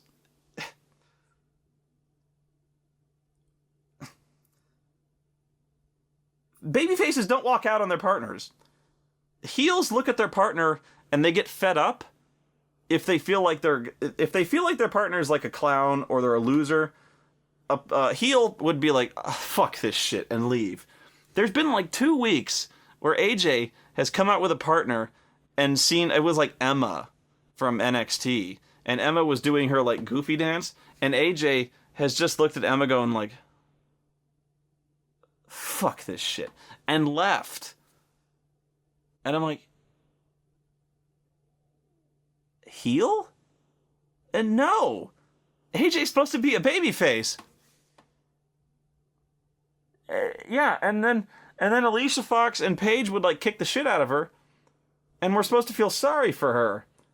And I'm like, I don't. No, because 1, she's a heel, and 2, you might not get the shit kicked out of you if you had friends. And the reason you don't have friends is because you walk out on your fucking tag team partners. Who, by the way, were, even though they were dancing around and acting like dumbasses, were winning the match! Even though Emma was doing her little goofy dance, she was kicking the shit out of the other person. I mean, yeah, she was kind of wasting her time, but she was winning! Jesus Christ. AJ won. The only thing that made me mad about... Well, not the only... What made me really weird and pissed off about this, was that Paige takes a really bad bump on the outside. Like, she's on the guardrail. AJ sweeps her leg out from under her. She's supposed to fall back first on the guardrail, but she falls off to the side and, like, hits her shoulder blade on the guardrail and just, like, tumbles. It looked like it sucked. And so the ref is counting Paige out. Alicia Fox picks her up to throw her back in the ring to beat the count. How is that not a disqualification when you pick up somebody to beat the 10 count? That would be a disqualification. It seems to me. Then it turns out it didn't even matter, because as soon as she gets thrown in the ring, AJ puts her in the Black Widow and she taps out. So, what the fuck ever. Then, Alicia Fox goes in the ring to console Paige, who gets pissed off, slaps her in the face, yelling, "I hate you," and the commentators go, "Wow, AJ's crazy. What the fuck is going on in the ring? She was just trying to help. Bitches be crazy. I don't know what the fuck is going on. The end. Then we have the main event. Co-main event. Dean Ambrose and Seth Rollins. This drum solo. April and I were having so much fun with this match because my prediction, and I wasn't far off. I was actually very scared that I was going to be right, was they were going to fuck us. Because my prediction was that Dean Ambrose was going to get in Hell in a Cell. And then Seth Rollins was going to come out, lock the cage, and then run away. And that would end the show. And then it'd be like, motherfucker! And they were just going to con us out of another like main event. Because that's why I thought they were doing a co-main event. Was so they would have a main event, because I thought they would fuck us out of the one and then at least have Randy Orton and John Cena. But they almost did that. So they do the thing where Dean Ambrose, like, he comes to the ring with like a Singapore cane and like a sheath on his back. It was really cool. He comes out dressed to fight. Crowd is fired up. This is the first time they fucking cared. They want to see this guy kill Seth Rollins. So do I. They stand up. They're on their feet. They want to see this shit. So do I. Fucking 3 months down the line. Finally. They've built this up enough. But my prediction, they're going to fuck us. Why? Like, that's crazy, Spooty, you say. They would be crazy to fucking do this. Well, they've conditioned us, haven't they? They've conditioned me. This is a fool me twice scenario. Fool me 3 times, really. They have fucked us twice on pay-per-views. Why should I think they would finally deliver a 3rd time? You think I'm fucking crazy? So, this is one of those things where, like, I'll believe it when I see it. And sure enough, I was very nearly right. You know what I mean? So, a lot of you guys on Twitter were pretty much in the middle of telling me how right I was. Alright? So, before you start calling me crazy all the time, just think about that. Sometimes I know what I'm talking about. Usually not. Sometimes. So, he starts filling the ring with, like, chairs and shit. And then he's like, you know what? Fuck it. And he climbs up the cage. Like, Mankind. It's impossible to do that and not harken back to Mankind. Then the Howler, the Howler of the night occurs. And I had to go back. But this could be, like, the viral quote of the show. I'm sure somebody has already made, like, a clip of this. Where I believe it's Cole says to Bradshaw. He says, John, have you ever seen a Hell in a Cell match where somebody starts the match outside of the cell? Or on top of the cell? And Bradshaw goes, no.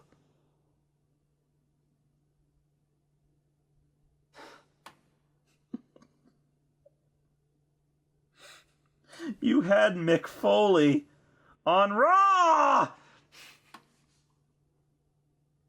It's only the most notorious Hell in a Cell match ever. John, have you ever seen a Hell in a Cell match where somebody started the match on top of the cage? No.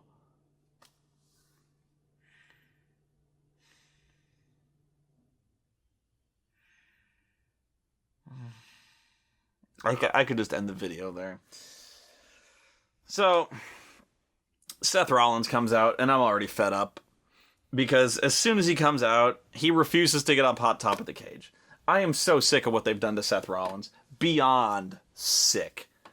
They have just ruined him. They have made him to be such a pussy. he runs away from everything. So he goes in there. He refuses to go on top of the cage. And Dean is like, I'm up here. And he's like, no, you. Come down here. No, you. I'd be like, if this goes on for 10 minutes, I would love this match. Where he refuses to come up there and he refuses to come down there. And they just yell at each other all night. I was like, that would be great. I hope this is what goes on. They just stand there and there's like, eventually there is like a time limit to Hell in a Cell and it's a draw. That would be great. So yeah, Dean wastes his entire stipulation. So eventually, like Seth, he's like, okay, fine, I'll go up there, and he starts climbing up, and then he loses his nuts, and he comes back down. He's like, no, fuck it. He starts stalling because he has no balls. So he finds Jamie Noble and Joey Mercury, the new Stooges, and he's like, you guys, you go up there and you go. He says, you get him. You get him. And you bring him down here. And the two guys are like, okay. And so they go up there to die for his sins.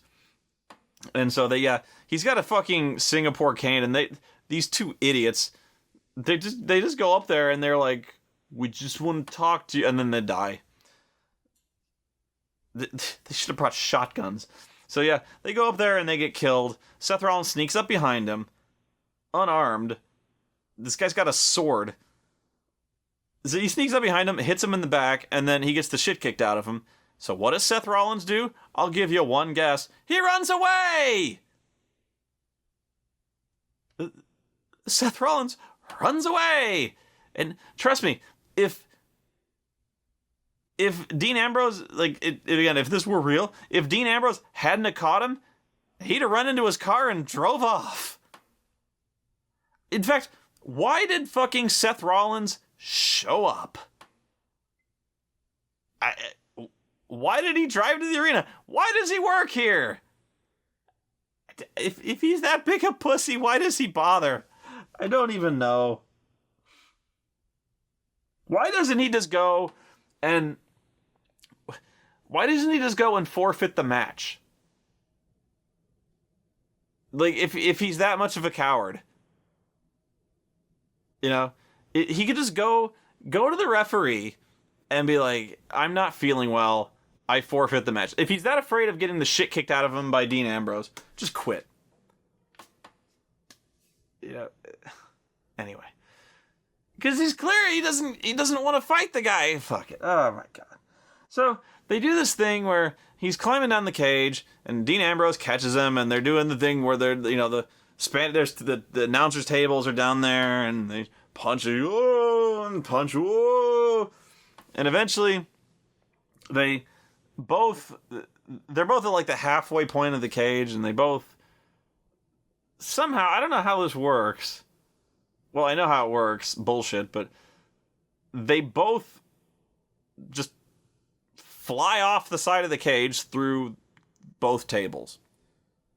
Really, Dean just, for no reason, jumps off the side of the cage through a table. I guess because it's fun. And again, this goes back to the brutality of the Hell in a Cell. Don't get me wrong. This was a crazy spot. Wrestling to beginning is crazy. Just being able to throw yourself on your back from a standing position is crazy. Okay? The mere act of throwing yourself from halfway up the cage through a table is crazy. Mankind throwing himself from the top of the cage through a table, suicidal. So, I'm not saying that they should have jumped off the top of the cage or whatever. I'm saying that this came off as weak. I mean, yeah, they were hearkening back to like Mankind, mainly the HBK, the HBK fall. Early on, the fall through the table and off the cage. I mean, this came off as weak. Again, I know, I'm so jaded. This is where I come off. Again, I'm sitting here watching this stuff outside the ring, This is like the second or third time I'm watching this, and I'm so unimpressed. And I go, do I hate wrestling? And I don't know the answer, you know. And they start bringing, these two guys who jumped off the side of the cage at the midway point, and they crash through these tables, and they're acting like they're dead. And they bring stretchers around, start loading them on the stretchers, and the announcers are going, oh my God. And I think these guys might be, oh my God. Did you see how far they fell? Guys, I think Dean Ambrose might be hurt. He's not moving. Guys, they might be seriously hurt. This is Hell in a Cell. You see what happened there. We're using our quiet voices. That means it's serious. Oh, holy shit. And I'm like, come on. You're using your quiet voices. You're using your serious business quiet voices.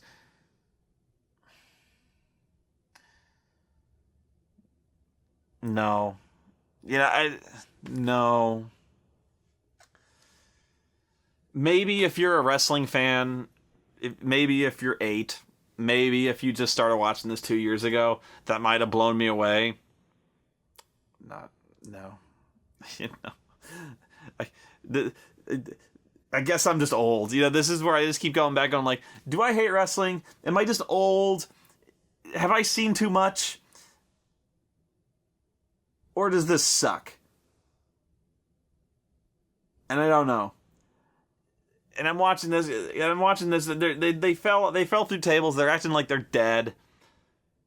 They're loading them onto stretchers. I'm like, oh, just get up. God damn it.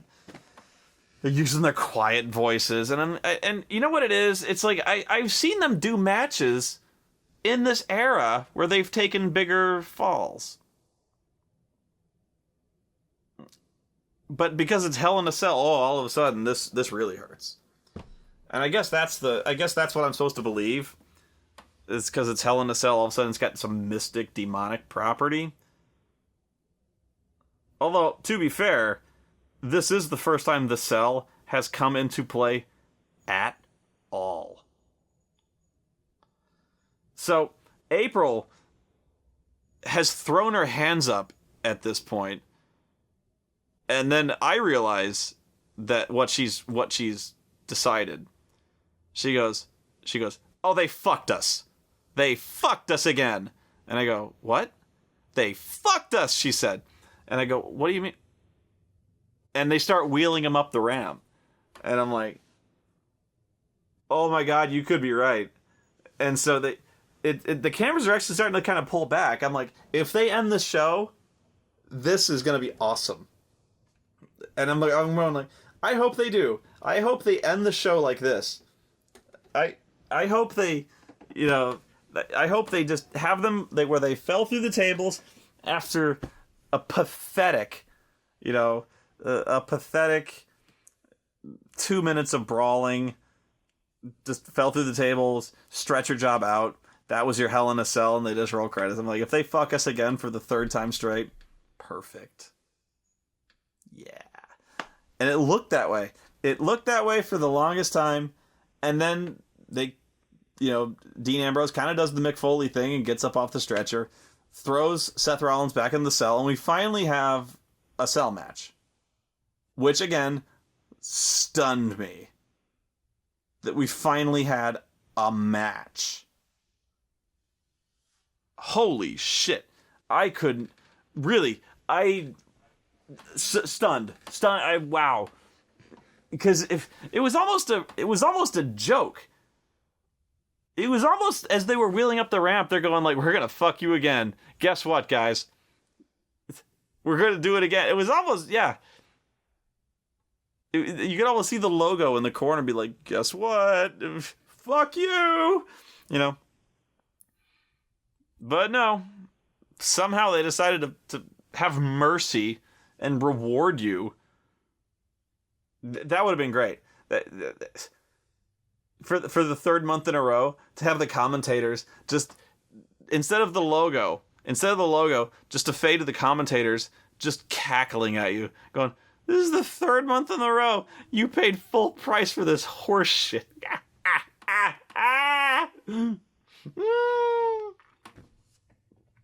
How many times are you gonna pay for this crap? We could do this every month.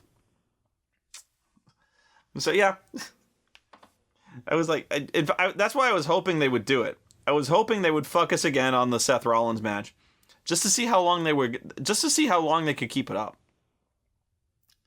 I was going, if they do this, I hope they keep doing it till WrestleMania. Just keep promising a Rollins Ambrose match month after month until Mania, and then fuck us again. It just not having matches. It would be the stuff of legend. It would be like Tommy Dreamer and Raven, but instead of Dreamer never getting the win over Raven, he would never actually get a match. It would be great. Yeah. Raven would just keep not having matches. He'd just keep running away. You know, say what you want about the Dreamer-Raven feud.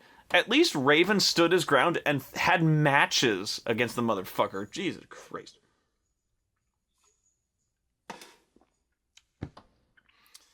Okay, so the match.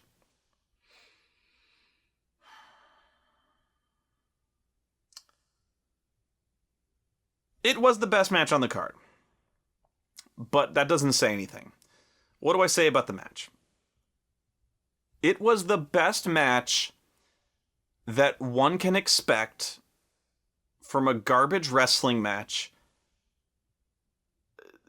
from an ECW garbage wrestling match in a PG era. When I say garbage wrestling match, I mean from a wrestling match where two dudes pull garbage from under the ring and whack each other with it, ECW style. There was more to it than that. They actually did wrestle. But, you know, this was not a Hell in a Cell match. This was a street fight. There is a difference. You know, this was a really good match. And then the ending.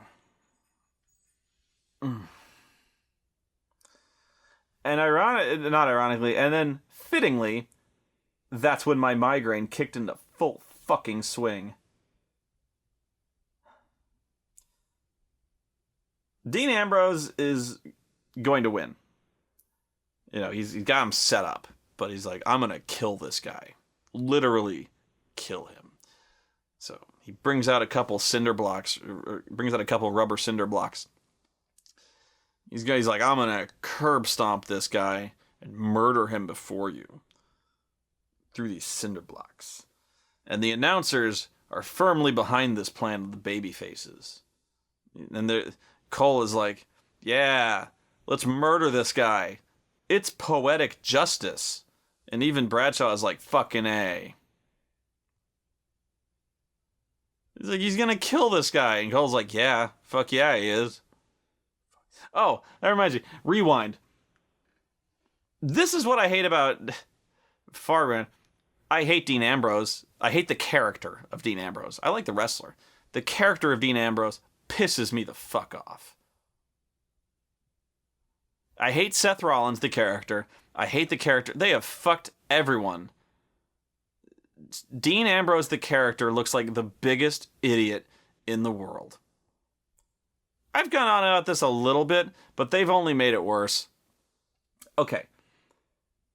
I've said this before, where if I got my head kicked through fucking cinder blocks, A, I would be dead. But if you didn't kill me, I would be in a coma. But if I wasn't in a coma, I would be heavily brain damaged. But if I wasn't heavily brain damaged, I would lose most of my fine motor control. But if I didn't, and I was in major control of my faculties, I would kill you. But if I decided not to kill you, I would try to cripple you. But mainly I would try to kill you. Because you tried to fucking kick my head through cinder blocks. Let's face it, you tried to kill me. It's only fair. it is poetic justice. Let's be frank here. But first off, I wouldn't try to do it in a wrestling match. I would just try to straight up kill you. Because Seth Rollins didn't try to do it in a wrestling match either. He just straight up tried to kill him. Okay, so back in the Attitude Era, not that everything was better in the Attitude Era, trust me, it wasn't. You know, characters like Stone Cold Steve Austin would straight up try to kill people. You know. So, this is not unheard of, where Stone Cold would just straight up charge a group of cops and attack them and get arrested. So, they're trying to do this with Dean Ambrose, but they're fucking it up to where they're making him a complete clown. Not surprisingly, they're trying to do it like the Joker, but even the Joker had more balls than this. Pardon me. So, but they're not having him be, like, violent or badass. Because, again, Dean Ambrose should want to kill this motherfucker. I mean, kill him dead. Like, wait in the parking lot with a sword. Try to kill him dead. Because Austin would kind of try to do that with, like, hit him with a car dead. But, or probably not, because, no, Austin would want to beat him to death with his bare hands dead, but still, kill him. Because you tried to kick his head through cinder blocks. I can't reinforce that enough, okay? If you tried to kick my head through cinder blocks and I wanted to kill you, here's what I wouldn't do. I wouldn't fill a fucking suitcase with a funny green paint grenade and then giggle at you like a little pussy. Here's what I wouldn't do. I wouldn't go to Coney Island and steal a fucking hot dog cart and then arrange an elaborate gunslinger holster and put a bottle of ketchup and mustard in them and then squirt him in your face and then run away giggling like a bitch. I would kill you. The ketchup and mustard thing, not really my preferred weapons. I would use knives and kill you. Because you kicked my head through cinder blocks.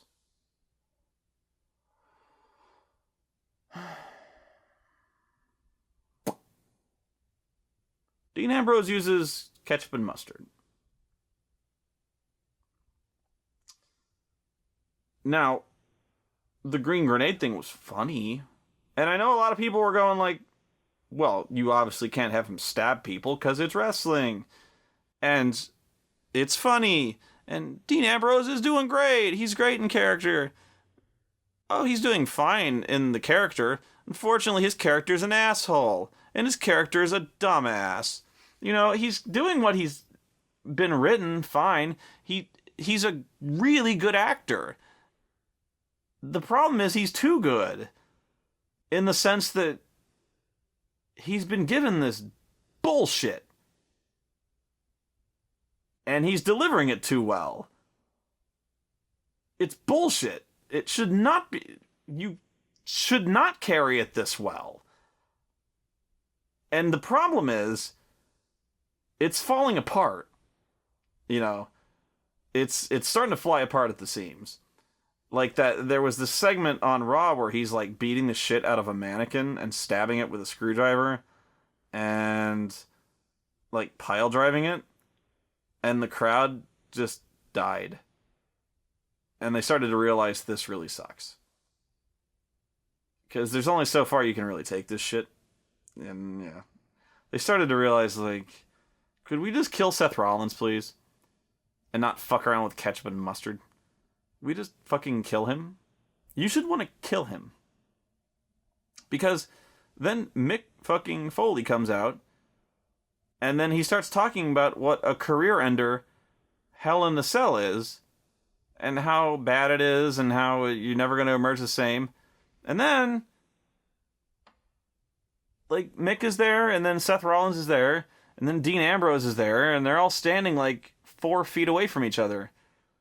And so you've got Dean Ambrose, who has been chasing Seth Rollins for months, 2 months, with weapons, trying to run him over with a taxi, squirting him with ketchup and mustard and trying to throw paint bombs at him.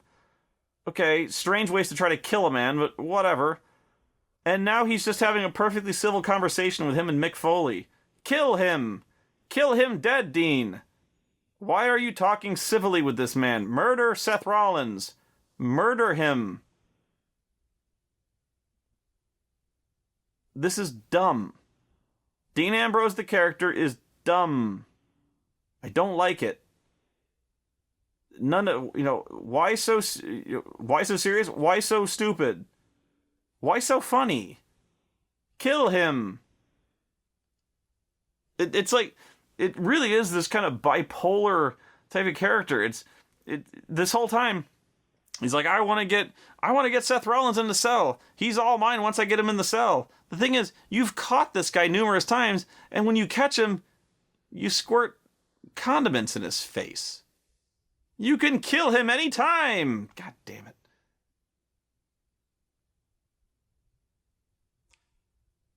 So he's going to kick his head through cinder blocks.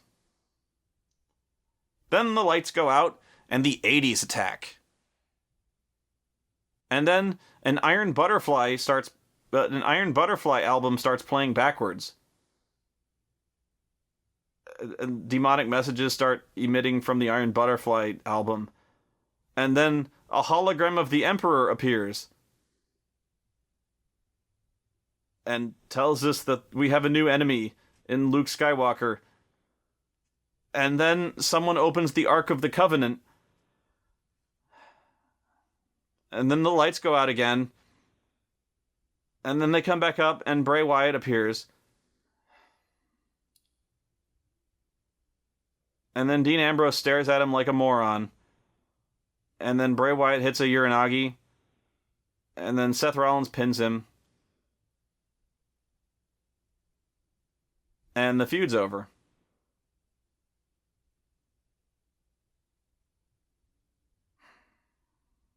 That's it. That every indication... Oh my god. It's so... Every indication that I got from watching this, could be wrong, but just from watching the way the match was, from the way Seth Rollins and the other guys were, it looks to me like the whole Rollins and Ambrose thing is over.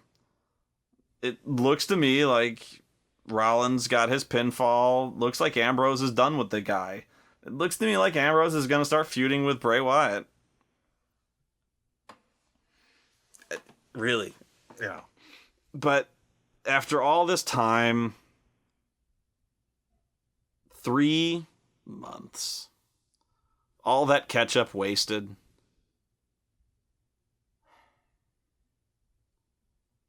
Seriously, 3 months of blue balls.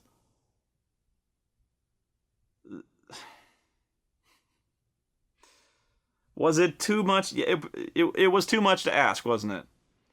Just to have a match.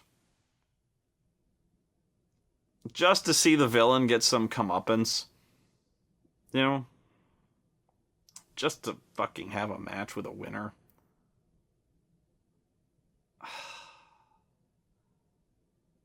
And you know what?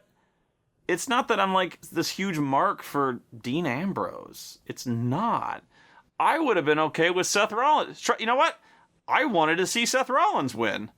I wanted to see them fucking give Seth Rollins some fucking credibility. They need to rebuild Seth Rollins now. They needed to... God damn, they need to give him some traction. Traction, to say the least. They need to have him start beating motherfuckers and beating them hard. This was horrible. It's one of those endings that's so bad, it I don't want to say it nullifies the match, because it doesn't, but you're just like, it's all you can really talk about, because you're like, wow, that was a really great match, and then that bullshit happened. Ugh. That's all you can say about that match, because it's just bad. It's so weird and bizarre and out of place. You're having this really good match. You're having a great match. You're having this match that we've earned. We have fucking earned it. The audience, fuck Dean Ambrose. We have earned this match through patience. We have put up with some shit. We have put up with 3 months of shit. We put up with this show, which sucked. Let's face it, pretty much all of us tuned into this entire pay-per-view to watch this match. And so, we just wanted to see Dean Ambrose fight Seth Rollins and see who the better man was, you know what I mean? And finally, we'd see these two, there's no escape for this guy, and just have a winner. Have somebody win. And then some fucking gimmick. Just, he can teleport, He teleports into the fucking cell, opens the Ark of the Covenant. Well, I don't know what the fuck that was. We go from this serious gimmick, not even a gimmick. We go from two guys who hate each other, two guys who were like brothers, who had one of the longest, best dynasties of a faction ever. This great story of betrayal. Some guy turned his back on his team, his brothers, his shield. His shield mates or whatever you want to call it. Finally, this guy gets a chance for revenge, and all of a sudden, magic! What?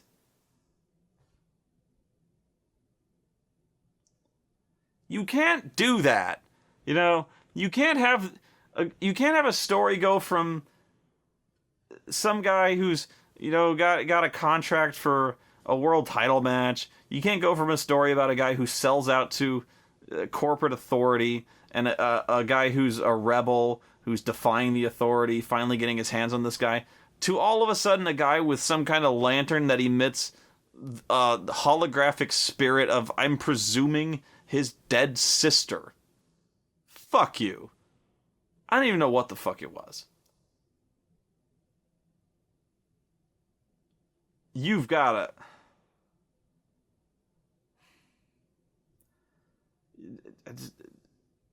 Do I hate all this or what? Jesus Christ.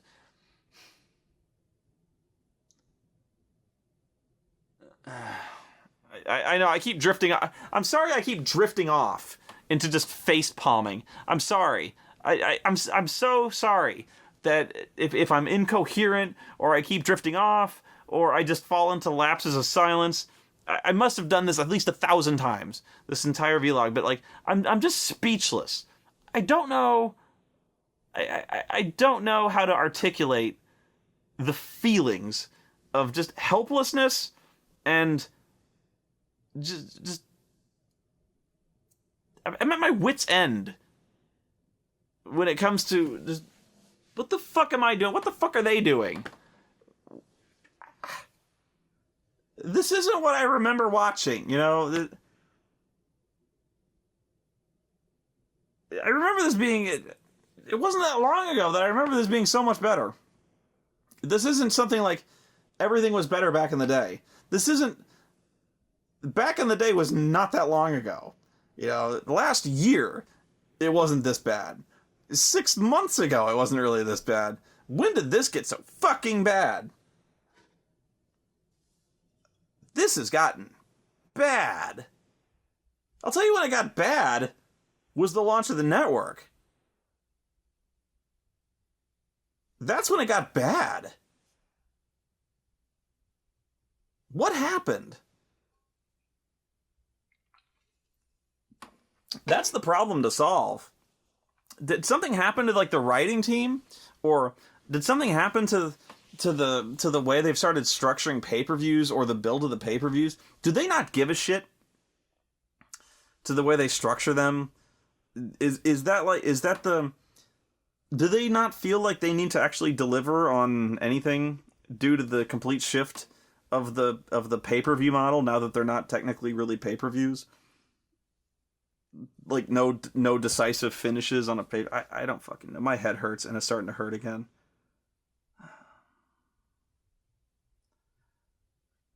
That's the show. I got nothing. I got nothing else. By the way, I just so you know, I canceled my renewal to the network. So before you start posting comments, if you don't like it, don't watch it. By December, I'm not. It's over. You know, it's because I got a 1-year subscription. My personal renewal thing is over on December. Not doing it. I can't. If this keeps up, I can't. I'm not going to. So the network thing, done. This sucks. This sucks a lot. But that's the problem, is that just to sum up, is this could be entirely my problem. In fact, probably is a lot of you, probably rightly so, are just going to be pissed at me and say, this was a really good show. You're crazy. These matches were great. And you know what? I'll concede that. You're probably right. You're right. I am either out of touch, or I'm old and I've seen just too much wrestling, or like I've seen these matches. I have seen these matches too many goddamn times. It's not even a factor of being old. It's just that I've seen too much. I've seen it's the same old shit for months, for years.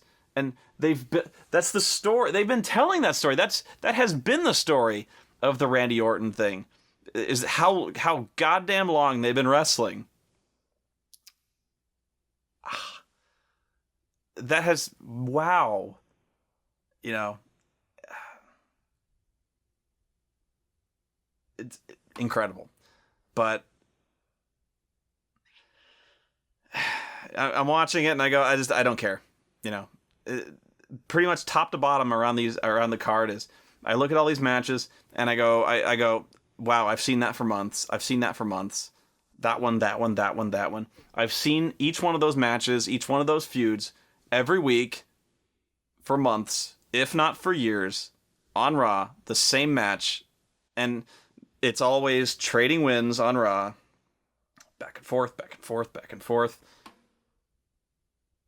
And it's just the way the WWE books, WWE books that way.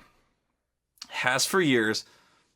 And I've kind of reached the point with this pay-per-view where I go, you know what? Do I just hate wrestling now? Do I hate the WWE? I don't know what the fuck is going on.